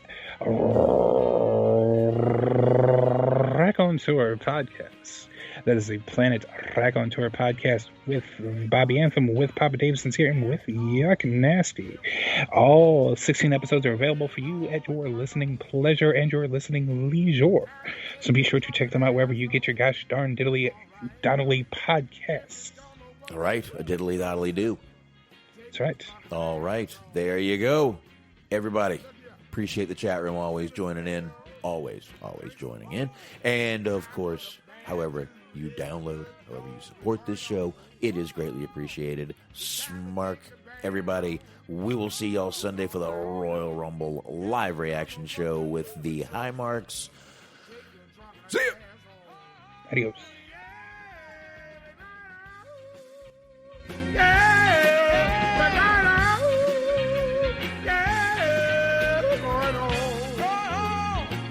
Time to take your drunken ass home.